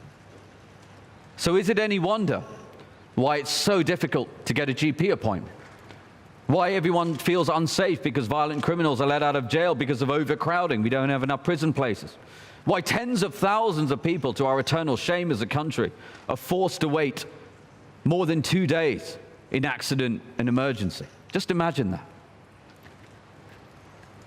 And by the way, nobody voted for this. In fact, they voted expressly in the opposite way. Everything I just described could credibly be described as the most profound betrayal of the British electorate in history. The Tories said that they would cut net immigration to the tens of thousands, that is a direct quote, in 4 consecutive manifestos. And what did they deliver? They delivered 12 million people migrated into this country in their 14 years, 6.5 million people net. And did they build enough infrastructure? I'll let you be the judge of that. They built a grand total of 411 net new prison places, not 411,000, 411. And to their eternal shame, they left the country with fewer hospital beds. The number of British people who have literally died as a result of the appalling betrayal on immigration in this country is actually unquantifiable. And I also want to talk about the fact that we are about to feel the aftershocks of some of those decisions. Because the Boris wave, what has become known as the Boris wave, is only about to hit the books in terms of the Treasury. So that's north of 3 million people that arrived in about 3 years against the wishes of the British people. In fact, the mandate was get Brexit done, secure our borders, reduce immigration. Instead, Boris, quote, took back control, threw open our borders. And as a result of that, those 3 million people, of those, half of whom have never worked, will never work, almost 80% of them came in on non-work visas. Imagine that. This is a deliberate act. And as a result of all of that, the most conservative estimates assume that as they are granted indefinite leave to remain in the coming months and years, that's going to cost the British taxpayer hundreds of billions of pounds. So I want to be crystal clear. If Reform win the next general election and Nigel's our Prime Minister as Home Secretary, number one, we will stop the boats. Number two, we will enact our plan that we've already published, Operation Restoring Justice. We will not just leave the ECHR, we will derogate from every international treaty that would otherwise then be used to frustrate and upend deportations. We will take on the serious and real threat that has been neglected of radical Islam in this country and ensure that if you come to this country with the goal of upending and usurping our laws, you will be deported forcibly. If you are in this country illegally right now and you are watching this, I want to be crystal clear. As Reform's Home Secretary, I will ensure that you are deported from these lands. A Reform government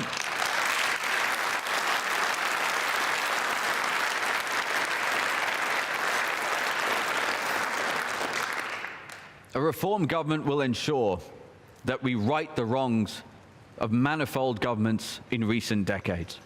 Look, this is a great country, a country full of decent, hard-working, lovely people with the warmest hearts anywhere in the world. And the reason I know that is because my mum would tell me that over the dinner table for decades, how lovely the people here are in this great country who welcomed my parents, for which I'm so grateful. But I will not allow, and a Reform government and Nigel will not allow, that goodwill to be taken advantage of. And for decades now, those lovely people of Britain have been betrayed by a political class that have failed in their most basic duty. We will not fail in that duty. We will uphold that duty. We will stop the boats. We will secure our borders. We will deport people who are in this country illegally. We will keep British people safe. And as a result of that, a Reform government with Nigel Farage as our Prime Minister will make Britain poised, proud, prosperous, and powerful. Thank you very much, everyone.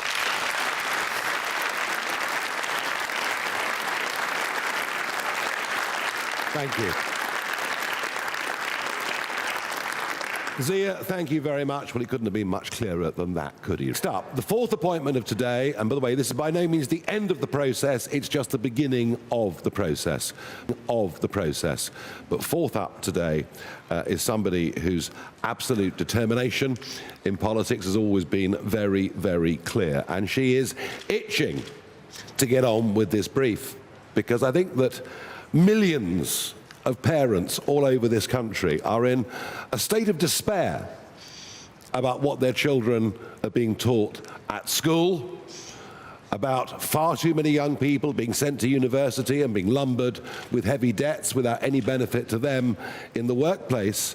And not only will Suella Braverman take on education and skills, something that's been ignored for too long, but she will also take on equalities under this brief, which of course means the world of DEI. And I know she's itching to get on with it. Suella.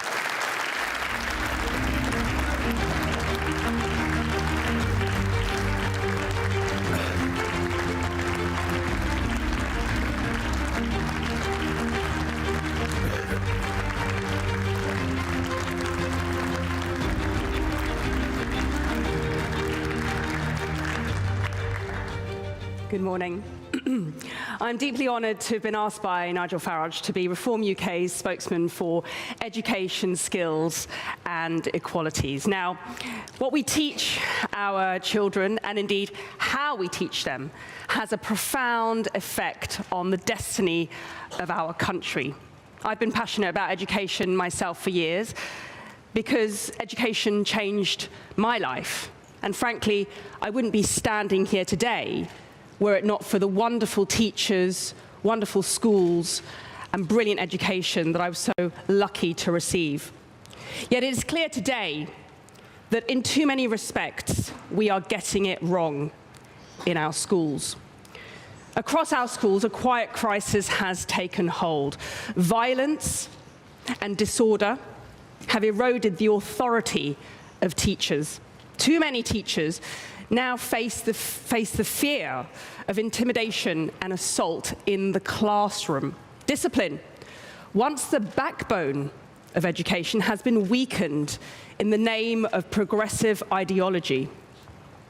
At the same time, the foundations of knowledge, literacy, and numeracy have been undermined by this Labour government. Changes to Ofsted, a dumbed-down curriculum, are all replacing excellence with mediocrity. In some classrooms, children are taught to view Britain with shame rather than pride, to focus on grievance rather than gratitude. They're taught more about gender ideology than biological fact. This is not education as it should be. I know what is possible because I've seen it with my own eyes. Years before I was even a Member of Parliament, I helped to establish one of the first free schools in the country, a school that went later on to become one of the best schools in the country, the Michaela Community School in my hometown of Wembley, where I served as Chairman of Governors. Guided by a traditional curriculum, firm discipline, and the unshakable belief in every child's potential, Michaela Community School has transformed thousands of lives, not by accident, but as a product of clarity, courage, and conviction. And we must now summon the will to replicate that success around the country. That is why a Reform government will restore freedom to our schools and restore authority to our teachers to uphold order, standards, and respect. It's why a Reform government will deliver a patriotic, balanced curriculum that fosters a love of our great country. And it's why a Reform government will bring an end to the transgender chaos in the classroom. Social and gender transitioning will be absolutely banned in all schools, no ifs, no buts.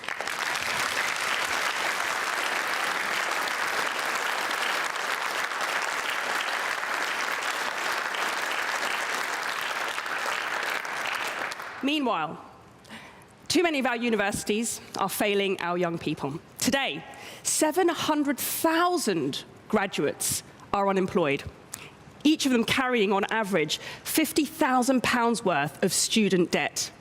The truth is that too many of our young people have been sold a lie about university, wasting 3 years of their lives on Mickey Mouse courses, all while we have a chronic shortage of nurses, builders, and care workers. The system is broken. So I tell you what we need. Instead of Tony Blair's 50% of young people going to university, this is what we need. We need Nigel Farage's 50% of young people going into the trades.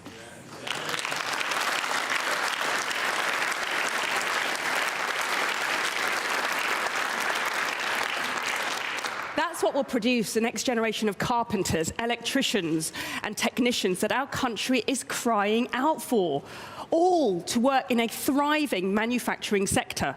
Now, these are not lesser callings. These are noble professions. And these will be the people who rebuild Britain.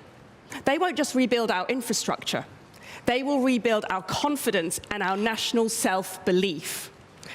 And to those universities that have descended into hotbeds of cancel culture, anti-Semitism, and which survive really thanks to the cash of foreign students, and keep conning young people into worthless degrees, reform is putting you on notice.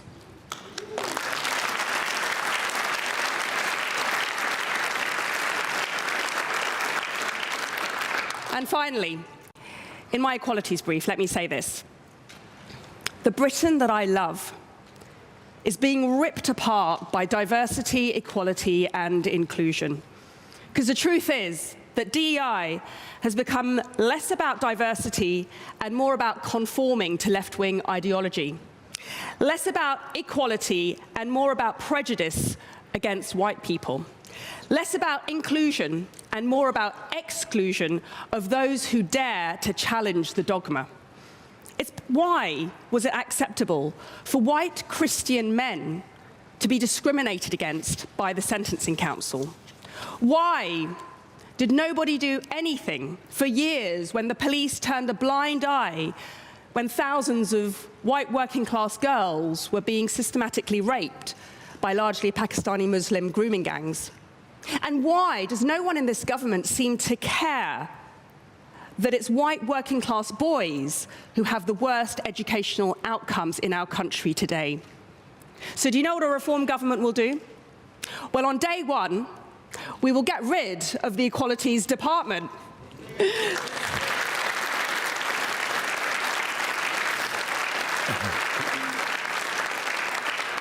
We will scrap the Equalities Minister. Yeah, I'm doing myself out of the job.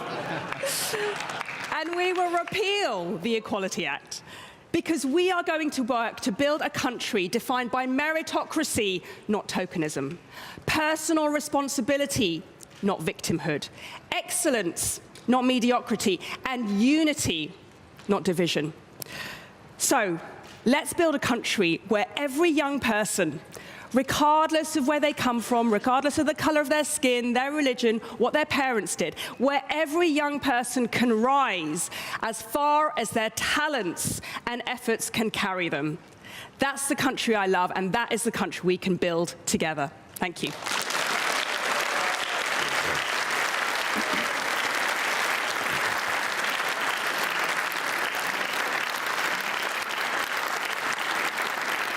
Thank you very much. Well, again, there was no room for any confusion there, was there? What you're seeing today is just a start, but a very important start, and 4 very competent, capable people who will take on these areas, do their own press events, travel around the United Kingdom, and you'll be seeing a lot more of all of them over the course of the coming days, weeks, and months, and who knows, maybe a little bit less of me. We're certain that Britain is broken and that Britain needs reform.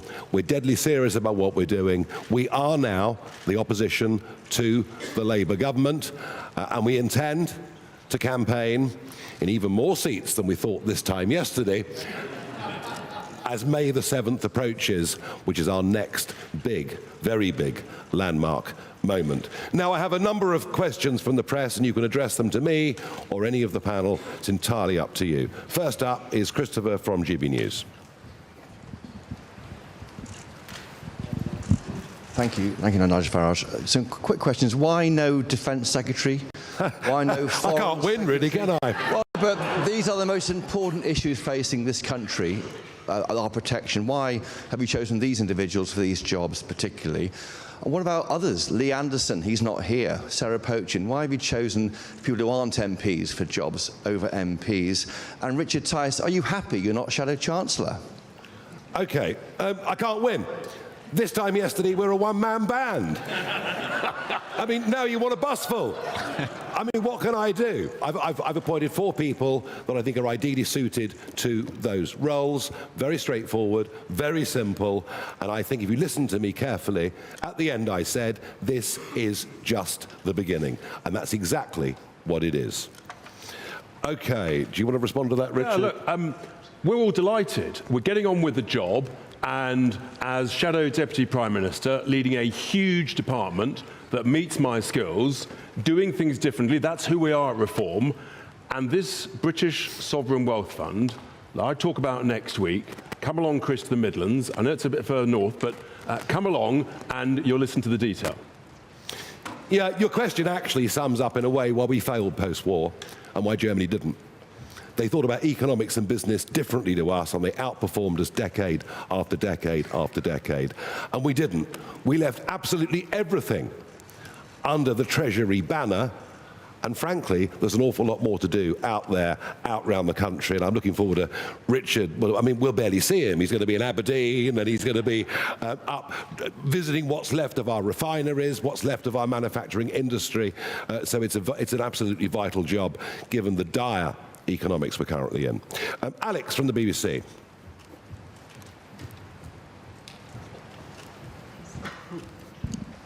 Thank you very much, Alex Forsyth, BBC News. You said right at the beginning of your speech today that you're a party that stands up for democracy in light of the action you took against the government's decision to postpone elections for May.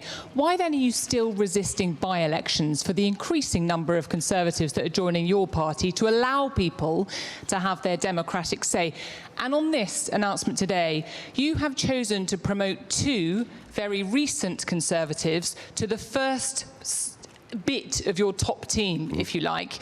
People that were ministers who were the architects of the policies that you now criticise. Why should people believe this party will be any different to what's gone before? Well, I think you'll find these were 2 people who were ministers, but frankly weren't ministers for very long because they were eased out of their positions or they resigned because of the failure of that government. And I've made it clear that we need experience. And there's no way around that. You know, with the best will in the world, on this stage today, Richard, Zia, myself, we don't have that level of experience. We've not had to deal face-to-face with the civil service. We've got an awful lot to learn. These guys will help us to learn that. Danny Kruger, of course, is running his own department, getting us ready for government and some of the challenges that we will face. And I think what this shows you is we are taking this seriously.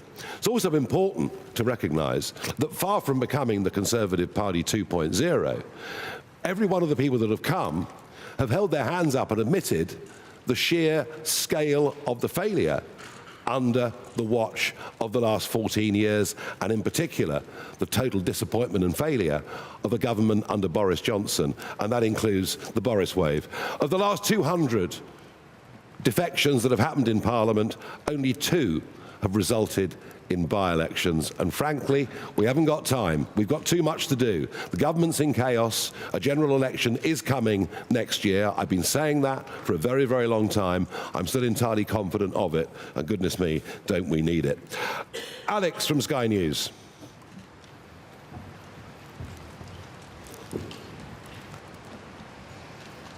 Nigel, Kemi Badenoch said recently that defections to your party had allowed her to get rid of drama queens who create problems.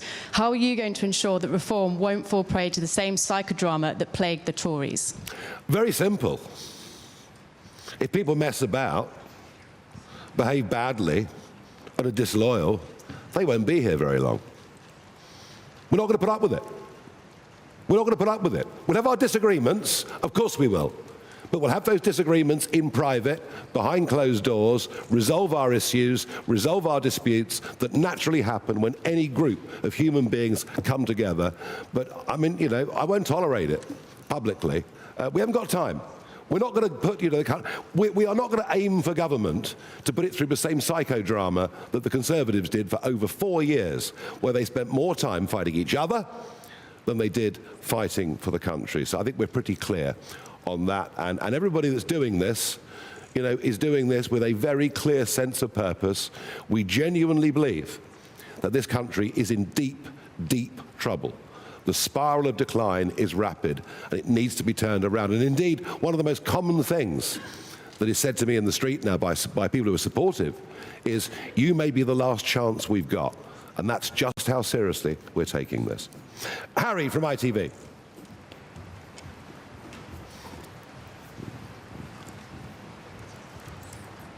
Thank you very much. Harry Horton, ITV News. Nigel Farage, you'll be well aware that two of the people standing beside you also wanted the role of Shadow Chancellor, and they haven't got it. You say you're not a one-man band anymore. Are you sure you can keep this band together for the next however many years until the next election? And then a question to Zia Youssef. Have you spoken to the man to your left about the Boris wave, as you call it? And have you two put your differences aside? Well, I don't think Zia's held back on the Boris wave too much, do you? And from what I can remember, Jenrick resigned as immigration minister. What more do you want? What more do you want? He resigned. He could see what was going wrong. He tried to put the right things in place. So I don't think we need to answer the question, frankly. I think it really rather speaks for itself. Gary from Channel 4. Thank you very much. Rather grand titles here. Am I meant to call you Shadow Prime Minister? You've called me many things over the years. It's okay.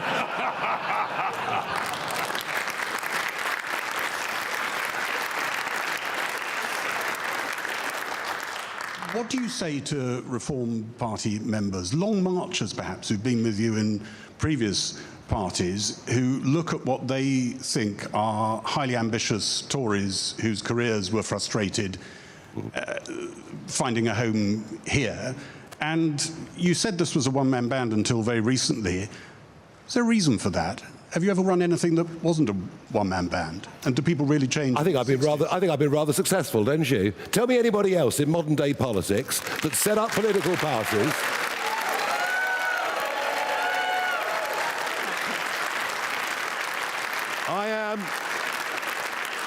I am a political entrepreneur.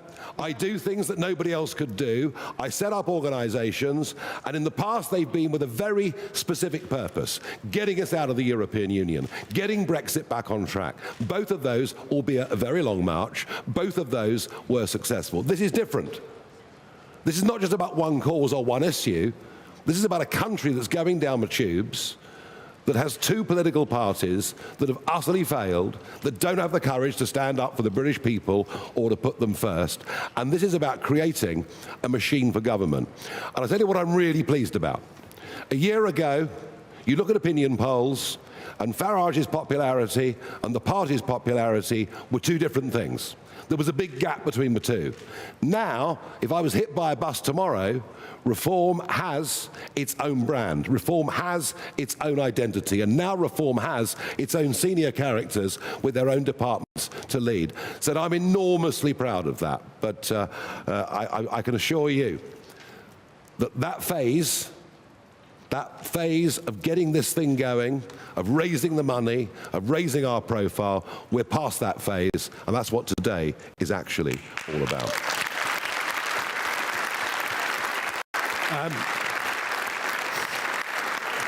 Next we have Andy Bell from Channel 5. Thank you very much, Andy Bell, 5 News. Just looking back over your career, Douglas Carswell. Gosh, how long have we got? Douglas Carswell. How long have we got? Ben Habib, Rupert Lowe. You've got to admit, a lot of people have stood on the stage next to you and thought that they were part of the future, and very quickly they weren't. Why should these people standing next to you now feel that this is going to change? There are people in this room who've worked for me for 10 years. There are people in Brussels who worked for me for 20 years. There's one guy working for me now who's worked for me on and off in various things for 30 years.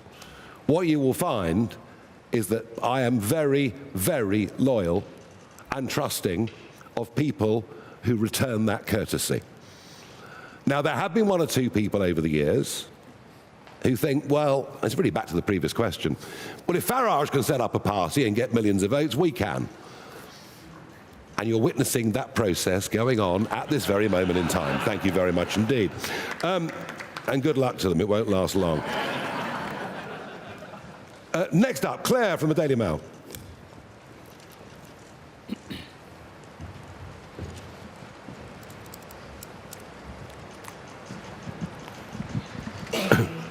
Nigel Farage, the Tories have branded this new front bench a tribute act. How do you respond to that? And Robert Jenrick, is your ambition to be a tax-cutting Chancellor? Would you commit to reversing some of Labour's tax rises, including the freeze on national insurance? Thank you. 2 responses. Number 1, we won that court case yesterday against the Conservative Party, who stood up in Parliament and said it's an outrage to delay elections, and then in the case of Norfolk, Suffolk, East Sussex and West Sussex, tried to put off the elections for a 2nd year in a row. And that's your Tory party.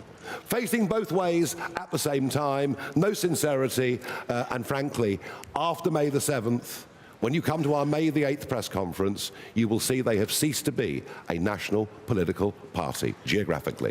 It's over.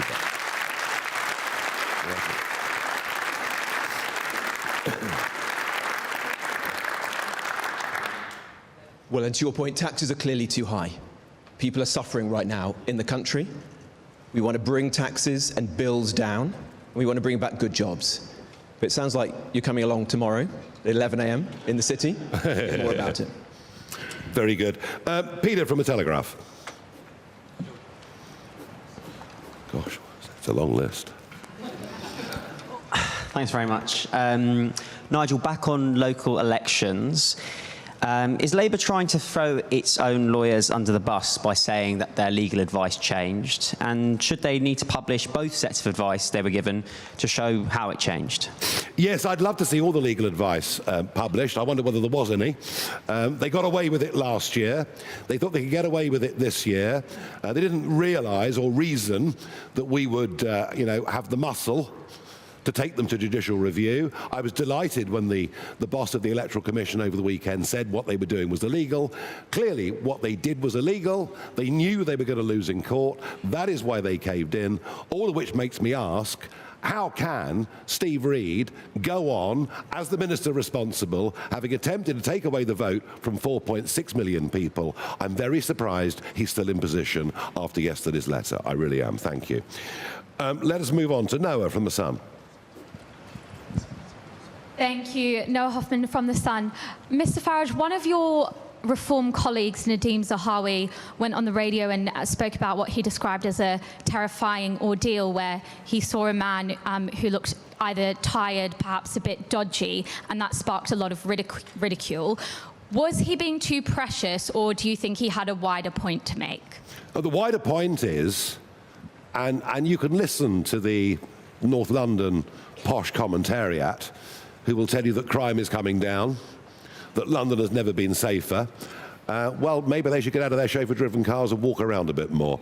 And I think that's a snapshot of that that Nadhim Zahawi was talking about. Fear of crime and actual rising crime will dominate the May the 7th elections that take place in all 32 London boroughs, and I believe it will as we go on and fight the mayoral elections against Khan, who's going to run for the 4th time.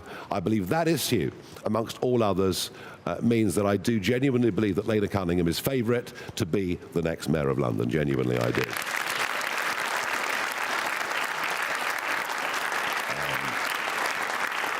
David from The Express. Thank you. If after the May elections we see potentially the SNP still in power in the Scottish Parliament, and Plaid Cymru obviously are in a great race with yourselves to lead the Welsh Parliament, do you fear that a reform government could actually find one of its greatest immediate challenges is holding the United Kingdom together? And if I could just ask Mr. Jenrick, regarding the axing of the two-child benefit cap, is that something which a reform government would restore, or are you going to welcome that it's gone, and where's the money going to be spent? I'm going to speak for Robert here. Wait for tomorrow. Is that right? 11 o'clock tomorrow, Robert will lay all of this out, okay? So there's no point pursuing that. No, I'm not. I was told that Brexit would break up the United Kingdom. I see no evidence of that.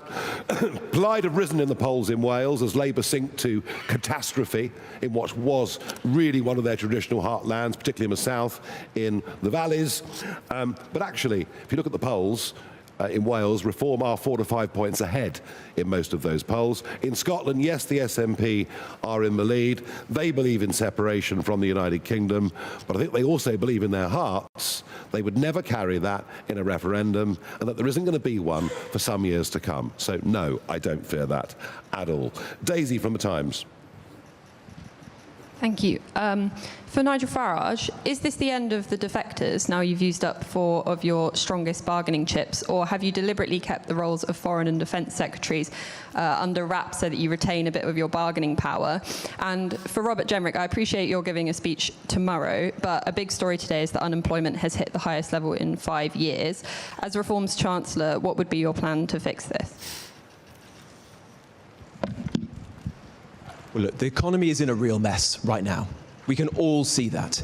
And nothing is more important to us as a party than jobs and getting companies to employ people and getting people back into the job market, particularly young people. Youth unemployment in this country is now at its highest level in years. It's higher than it is in Europe now for the first time this century. This is going to be one of our priorities. How do we do that?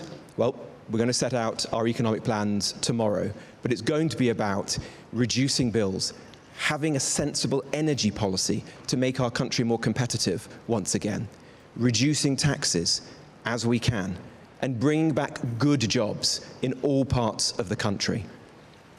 So hopefully I look forward to seeing you tomorrow morning. Very good. The end of the defectors. Wow, it's got a certain thing to it, isn't it, really? It could even be a book. I might write it. You never know. You will have known that on the Conhome site that Robert was the most popular frontbencher and that Suella was the most popular backbencher. I think having taken those two from the still Conservative wing of the Conservative Party, I mean, most of the Lib Dems now, obviously, certainly in the House of Commons. Do you know something? I'll answer that honestly. There are very, very few, hardly any, other people left in the front lines of this Conservative Party that we would even be vaguely interested in. And I'm pleased to say that we are talking to some Labour figures all over the country. And as I've said this before, at one of these conferences, that will come in time. Thank you. Moving on to Rhiannon from the Press Association. Hi, Rhiannon from the Press Association. Your former colleague and friend Rupert Lowe has just launched Restore Britain. Are you feeling threatened at all by Restore Britain? And particularly now it's had the backing of Elon Musk, and it could split your vote. I don't know about former friend. He sued me in 2019, as he sues everybody. And if you look at the history of Southampton Football Club, and then look at the history of WH Ireland, which he chaired in the city of London, you will see he was removed from both of those roles after lawsuits galore and 2 very dramatic EGMs. So friend would be stretching it just a little bit. There are, last time we counted, 11 parties that claim to be on the right or centre-right of British politics, from the Heritage Party to goodness knows who else. There is only one proper brand of centre-right politics in this country. It's called Reform. And as I'd mentioned earlier, you know, people think, oh, Farage has done it. We'll just set a party up. It'll be marvellous. We'll sweep the next election. It just isn't as easy as that. Now, does he have a profile on X? Yes, he does. Is Elon going to support him? Probably. But you see, you know, when he stood up and said that we've got to consider the mass deportation of entire communities, including those born in the United Kingdom, that just moves way beyond a point of reasonableness, of decency, of morality. And that was the moment at which, you know, I realised we just had to get rid of him, and get rid of him as quickly as we could. And I think in terms of the way we dealt with that, we were probably more brutal than the other parties. But you know what? That's the way it's going to be. Thank you.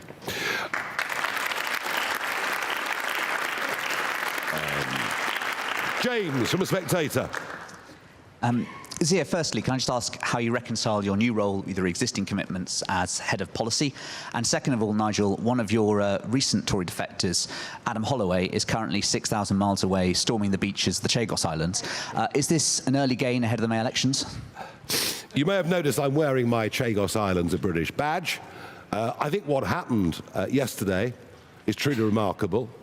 A people who'd lived for centuries on those islands, forcibly, and as it turns out, totally unnecessarily, removed from the islands, almost a crime against humanity, frankly, by a Labour government in the late 1960s. They were moved to Mauritius, where they met the most appalling racism and poverty. They're living in this country now, mostly around Crawley Airport, which is extraordinary, around Gatwick Airport in Crawley. The fact that they have landed back on Paros Banos, they haven't gone as holidaymakers, they've gone with the equipment to put together a settlement. They're drilling wells today. They're going to rebuild the church, tidy up the old graveyard, and build a permanent settlement. And Misley Mandarin, who's now the First Minister, anticipates many, many hundreds will move to Paros Banos and hopefully some of the other atolls, and that will happen, you know, as the next few months go by and it becomes genuinely habitable. I think what's happened is totally extraordinary, and the fact that Adam Holloway, who is now Reform, has been expedition leader, is terrific. I think it's a remarkable, extraordinary thing that happened yesterday. I wish them well in absolutely every way. A terrible, terrible wrong is now being righted, and I'm pleased that Adam Holloway's given them that assistance. The Americans have nothing to fear, because Paros Banos is 120 miles away from Diego Garcia, and the Chagosians welcome the American presence. And I hope this is the final nail in the coffin of the worst foreign policy decision I've seen in my lifetime. And given we've now had 15 major U-turns, let Chagos be the 16th. Thank you.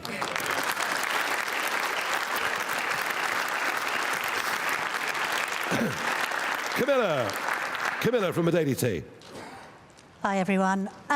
Just to follow up on PA's question, actually, Rupert Lowe, according to Find Out Now, is polling at 10% with his Restore Britain.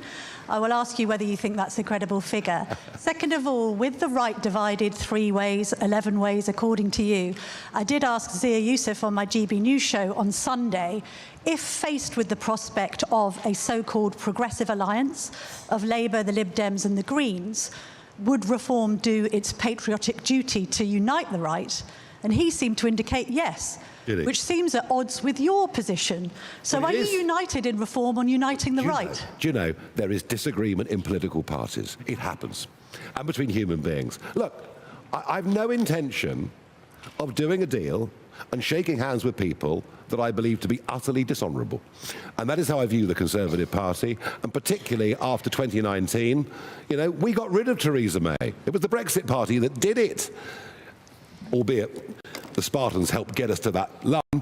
And, you know, we sort of opened the door up for Boris Johnson, helped him get a bigger majority, and I feel absolutely betrayed by Johnson and what that Conservative government did. I've been in business a long time. I do lots of deals. Some are successful, some are failures. But you know what? I do deals, I look people in the eye, I shake their hands because I trust them. I do not trust this Conservative Party, and the best evidence of that is Kemi Badenoch's performance over the cancelled elections, facing both ways at the same time. That's no use to me at all. As far as Rupert Lowe is concerned, there will be some polling published later today that shows his recognition factor amongst members of the British public. It is not very high at all. And so a push poll that says 10% is utter rot. The party isn't even registered. He won't be on 1% anywhere, not even probably in Great Yarmouth. Thank you.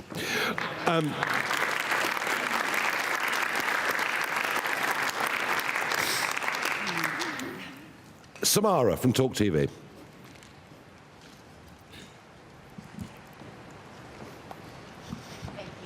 Mr Farage, has there been any internal upset within the ranks about your appointments today? And is it true that you plan to make a 5th great office of state?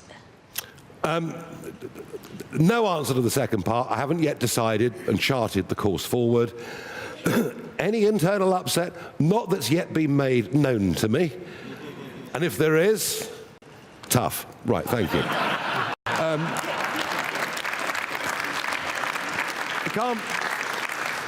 We're not mucking about here. We haven't got time. The country's in too much trouble. We've got to get on with the job. Hugo from the iPaper. Thank you. Richard Tice, you've talked about the need to regenerate industry.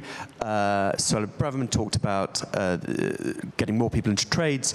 And obviously, Nigel Farage mentioned Germany's post-war journey a couple of times.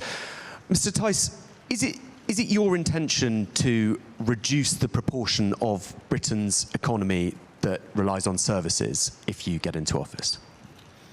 Well, the reality is we've got to grow the whole economy, but we can see the impact of high energy prices, and essentially decarbonisation has led to the deindustrialisation of the UK economy, and it's been an absolute disaster, and it's why one of the main reasons we've got no growth whatsoever.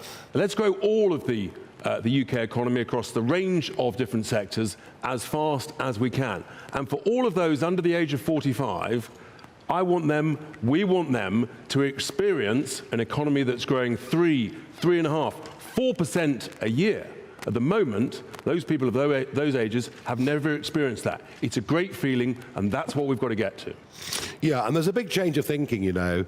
From the 1980s, it was all about who can manufacture stuff the most cheaply, and let's import it, export it, let's have just-in-time supply chains. And kind of that argument went right through Blair's time, right through much of Labour's time, even up to and including the referendum arguments. We can't leave the EU because of the just-in-time supply chains. I think with the threats that we've seen in the world from Russia, the threats we've seen in the world from China, I think there is now such a thing as strategic industries that actually matter to a country. And that's why one of the things that Richard's going to be working on is to put together an industrial strategy for the country going forward. So we're talking here about quite a marked shift in what's been a prevailing economic orthodoxy for the best part of, well, nearly, 45 years. Thank you. Right, a few more to go. Lucy from Bloomberg. Thank you. You and your various MPs at various times have spoken about the need to improve birth rates in the UK. Suella spoke about the scrapping of the Equalities Act. Are you worried that that might have a chilling effect on birth rates, given the protections that it gives for maternity leave? And if I can ask as well on Suella, who mentioned the need to improve skills and get more people into jobs like nursing. Do you accept that part of the problem there is also around public sector pay? And what do you plan to do about that? Well, I think actually one of the problems is we put a cap on the number of doctors and nurses in this country that we train, and then rely on doctors and nurses coming from much, much poorer, in particular African countries, where they're probably needed even more. I think the whole thing's absurd. Suella, do you want to answer that stuff about births and families? Scrapping the Equalities Act means getting rid of the pernicious, divisive notion of protected characteristics. But of course, in the workplace, people do require some protection. So, of course, it's all about making sure we strike a balanced approach, protecting those people in the workplace who have legitimate needs, but also getting rid of this whole industry that has grown up over the years, which is dividing people, dividing our country, and doing so much harm. Thank you. Samuel from City AM. Thank you very much. It's one from Mr. Jenrick. I understand you have a speech tomorrow in the City. I just want to ask you on a policy reform has already come out with regarding the banking industry. You've previously come out against the idea of a windfall tax. In 2022, you said a tax on exceptional and unexpected trading profits does not inspire long-term confidence. Now, this was about a levy on energy companies, but I'm wondering how you reckon this with reforms policy and a lot of Mr. Farage's rhetoric towards the banking industry. And then just on that, how do you hope to be reforms man to woo the City with a policy that is going to get so much pushback from the financial services sector and lead to firms likely pulling investment or threatening to pull? And if I may, just one for Ms. Braverman, on the industrialisation policies you've been discussing recently and happy for reform to pursue socialist policies, do you still identify as a conservative, and would you say reform will govern as conservatives? What are these socialist policies? I'm sorry, I'm getting a bit confused. Industrialisation comments. What? I'll find you the line. Don't know, do you? There's actually a case for, if we were serious about industrialising our country and the renaissance of our industry, state involvement in our industries. Well, I don't think state involvement in strategic industries is socialism. I mean, I understand you saying that socialism might be, a very high percentage of the British economy, being involved in what in the old days we would have called the means of production. There's nothing socialist about saying that the British government should maybe take a stake in some of these strategic industries. That's not nationalisation, far, far from it. So I do actually reject that completely. Robert? Well, if I can concur with Nigel there, there's nothing socialist about saying that our economy should be concerned about salvaging strategic industries like steel or car making. We're losing those strategic industries now, and as a result of the crazy net zero policies, frankly, of the last Conservative government and now of this one, we're rapidly deindustrialising. It's not socialist to say that we want to revert that, particularly when we're a 90-odd% service-based economy that is being massively disrupted by AI. So we're going to have an industrial strategy, and we're going to have an economic plan that salvages the good jobs and those strategic industries. Be in no doubt of that. I think what you're referring to, I said in the past, was I disagreed with the last Conservative government's decision to increase and set the energy profits levy, which was massively harmful to long-term investment in the North Sea. I continue to agree with what I said previously. That is already proving to be very damaging to the tens, the hundreds of thousands of good jobs that rely on that industry, particularly in the northeast of Scotland. And that is something that Richard and I will continue to work on. As regards the city, well, look, I hold my hands up. I didn't work for 10 years as an economist at the Bank of England. I'm not a chess grandmaster. But with Richard and Nigel, I do intend to get out to talk to businesses in the city and, frankly, right across the country, so that we can build the best possible, most productive relationship, and one of trust, that they can see in us a government in waiting that can be trusted with the economy. And above all, people listening to this programme, to this event today, can know that we will be careful with their money and provide the stability that our economy desperately needs right now, and is not being provided by Rachel Reeves and this Labour government. Thank you. Noah from Politico. Thank you very much. Nigel Farage, you've previously said that a ban on social media for under 16s would be ludicrous. Have you changed your mind, or would reform reverse any ban introduced by a Labour government, hypothetically? And just secondly, other opposition parties have said that Palantir's contract with the MOD should be scrutinised quite closely because of its links with Global Counsel and Peter Mandelson. What's Reform UK's view on Palantir's relationship with the British government? Thank you very much. Well, as far as I know, Palantir is a private company, very close to this Labour government, who clearly believe in their abilities to do things. I do understand that the government went to Palantir with the compulsory ID scheme, and Palantir refused the business. Well, good for them is all I can say. So maybe there are some nice things we ought to be saying about Palantir, it seems to me. Right, we've got to move on. Time is running out. Let's go to Natasha at LBC.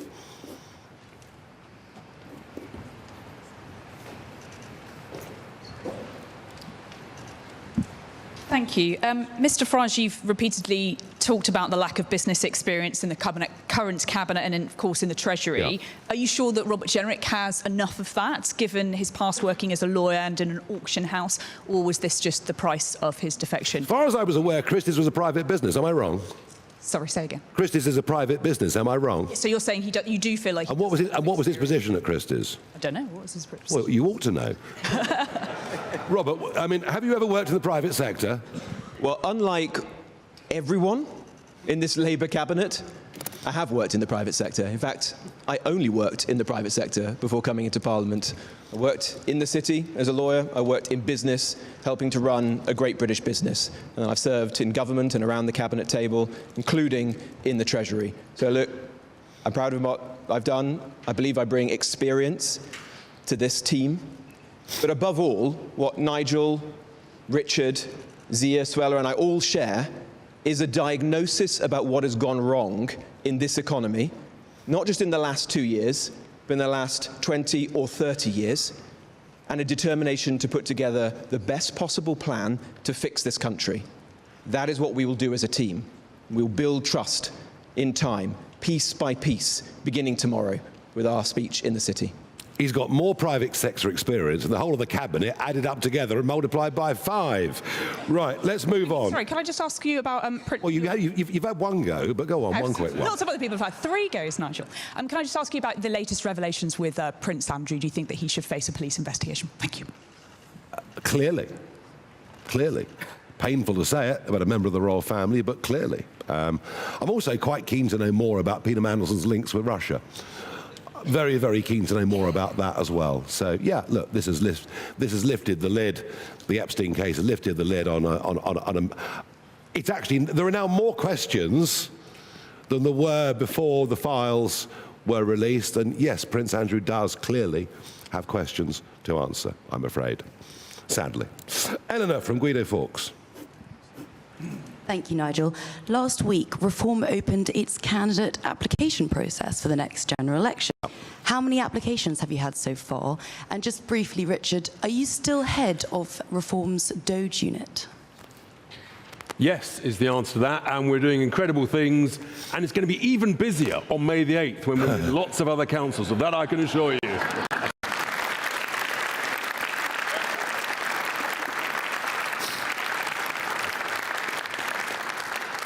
I don't know is the answer. All I do know now is we have to put 5,432 candidates in the field for May the 7th. It is an absolutely gargantuan job, not just for us, but for the other parties as well. The last I heard was last week, and 600 had applied in the first 2 days. But beyond that, I couldn't tell you.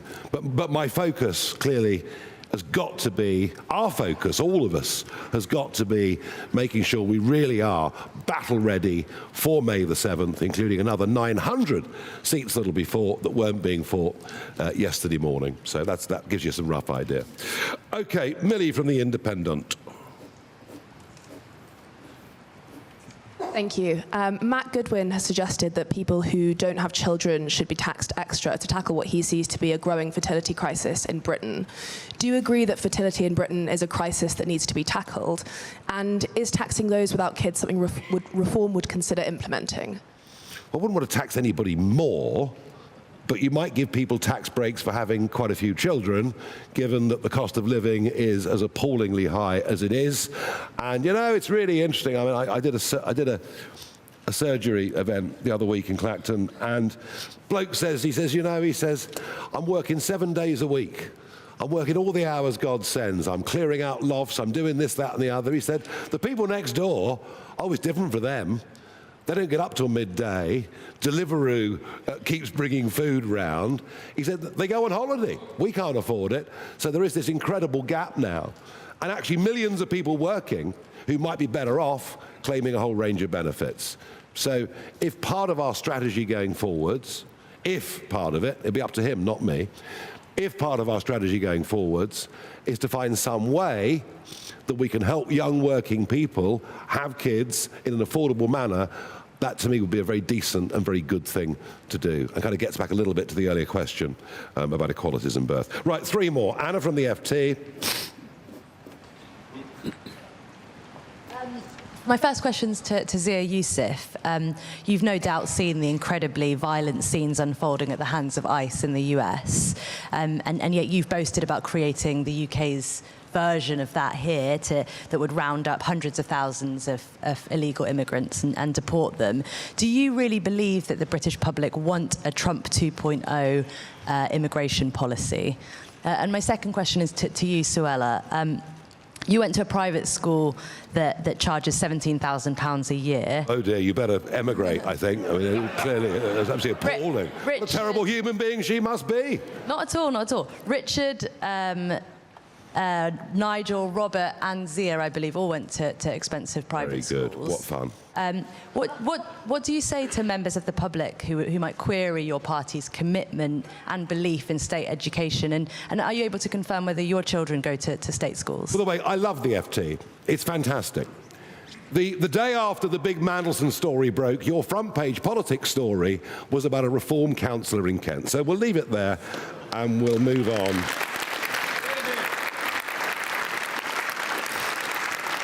We'll leave it there There's no point. There's no point. Just write some silly story tomorrow and have fun with it. And we won't bother to read it. Peter from The Guardian.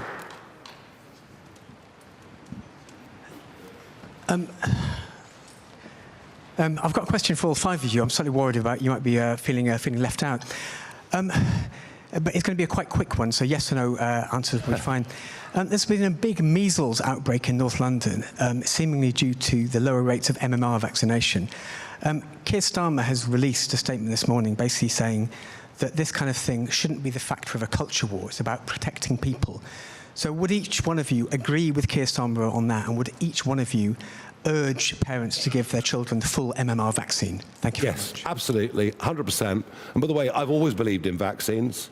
I've always thought vaccines have done a hell of a lot more good than harm in society. The only argument is that we were given something over COVID that we were promised meant we couldn't catch COVID again, or we couldn't pass it on, and that simply wasn't true. And the government told us that, all the while they knew that it wasn't true. So it was, you know, they could have had a different diagnosis for it. But yeah, to see the outbreaks in measles is, I think, in 2026 is very disturbing, yeah. I don't speak on their behalf. Do you want to answer that one?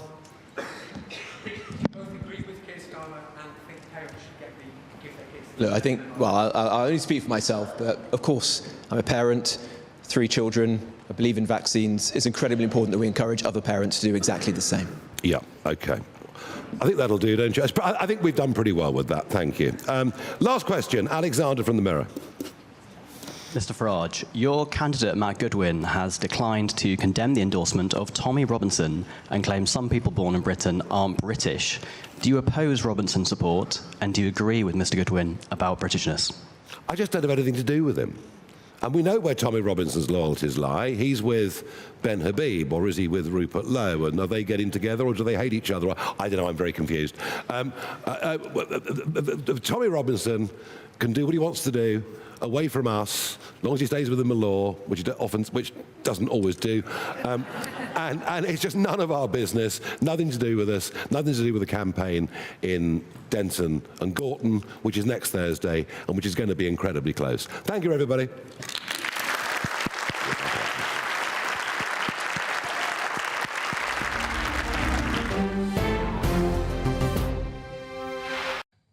Well, there we have it. Good afternoon, Britain. At 23 minutes past 12, we can confirm that the Reform Party have announced their top team, what they're describing as their shadow cabinet.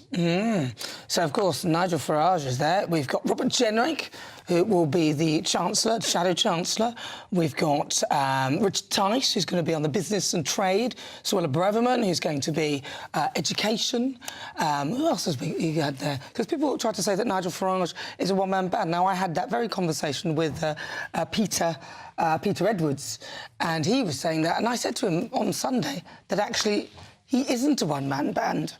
And he's got quite a few people, and now the people that he has put on there are quite useful, I think, and quite experienced, which is very important. Yes, although it is also important to say that whilst Nigel Farage was giving that press conference, there was word said of the Gorton and Denton by-election. Now, it's important that we present this by-election in the most fair way possible. It's taking place on Thursday, the 26th of February. It was triggered, of course, after the resignation of Andrew Gwynn. So we're going to list the candidates for you now. Right, so the Conservatives, they've announced Charlotte Cadden as their candidate. Hannah Spencer is the Green Party's candidate. Jackie Pearcey has been announced as the Liberal Democrats' candidate. Matt Goodwin was announced for Reform UK's candidate. Angeliki Stagier is the Labour Party's candidate. Advance UK have announced Nick Buckley as their candidate. Sebastian Moore is for the SDP. The Rejoin EU Party has Joseph O'Meara. Dan Clark is from the Libertarian Party UK. Hugo Wills is the candidate for the Communist League. And Sir Oinkalot is for the Monster Raving Loony Party. Right, well, GBNews political correspondent Olivia Utley joins us now. Olivia, so Nigel says, yes, people did initially think he's a one-man band, but now he's got 5 troopers or 4 troopers around him that are going to be at the top table. Yes, I mean, a few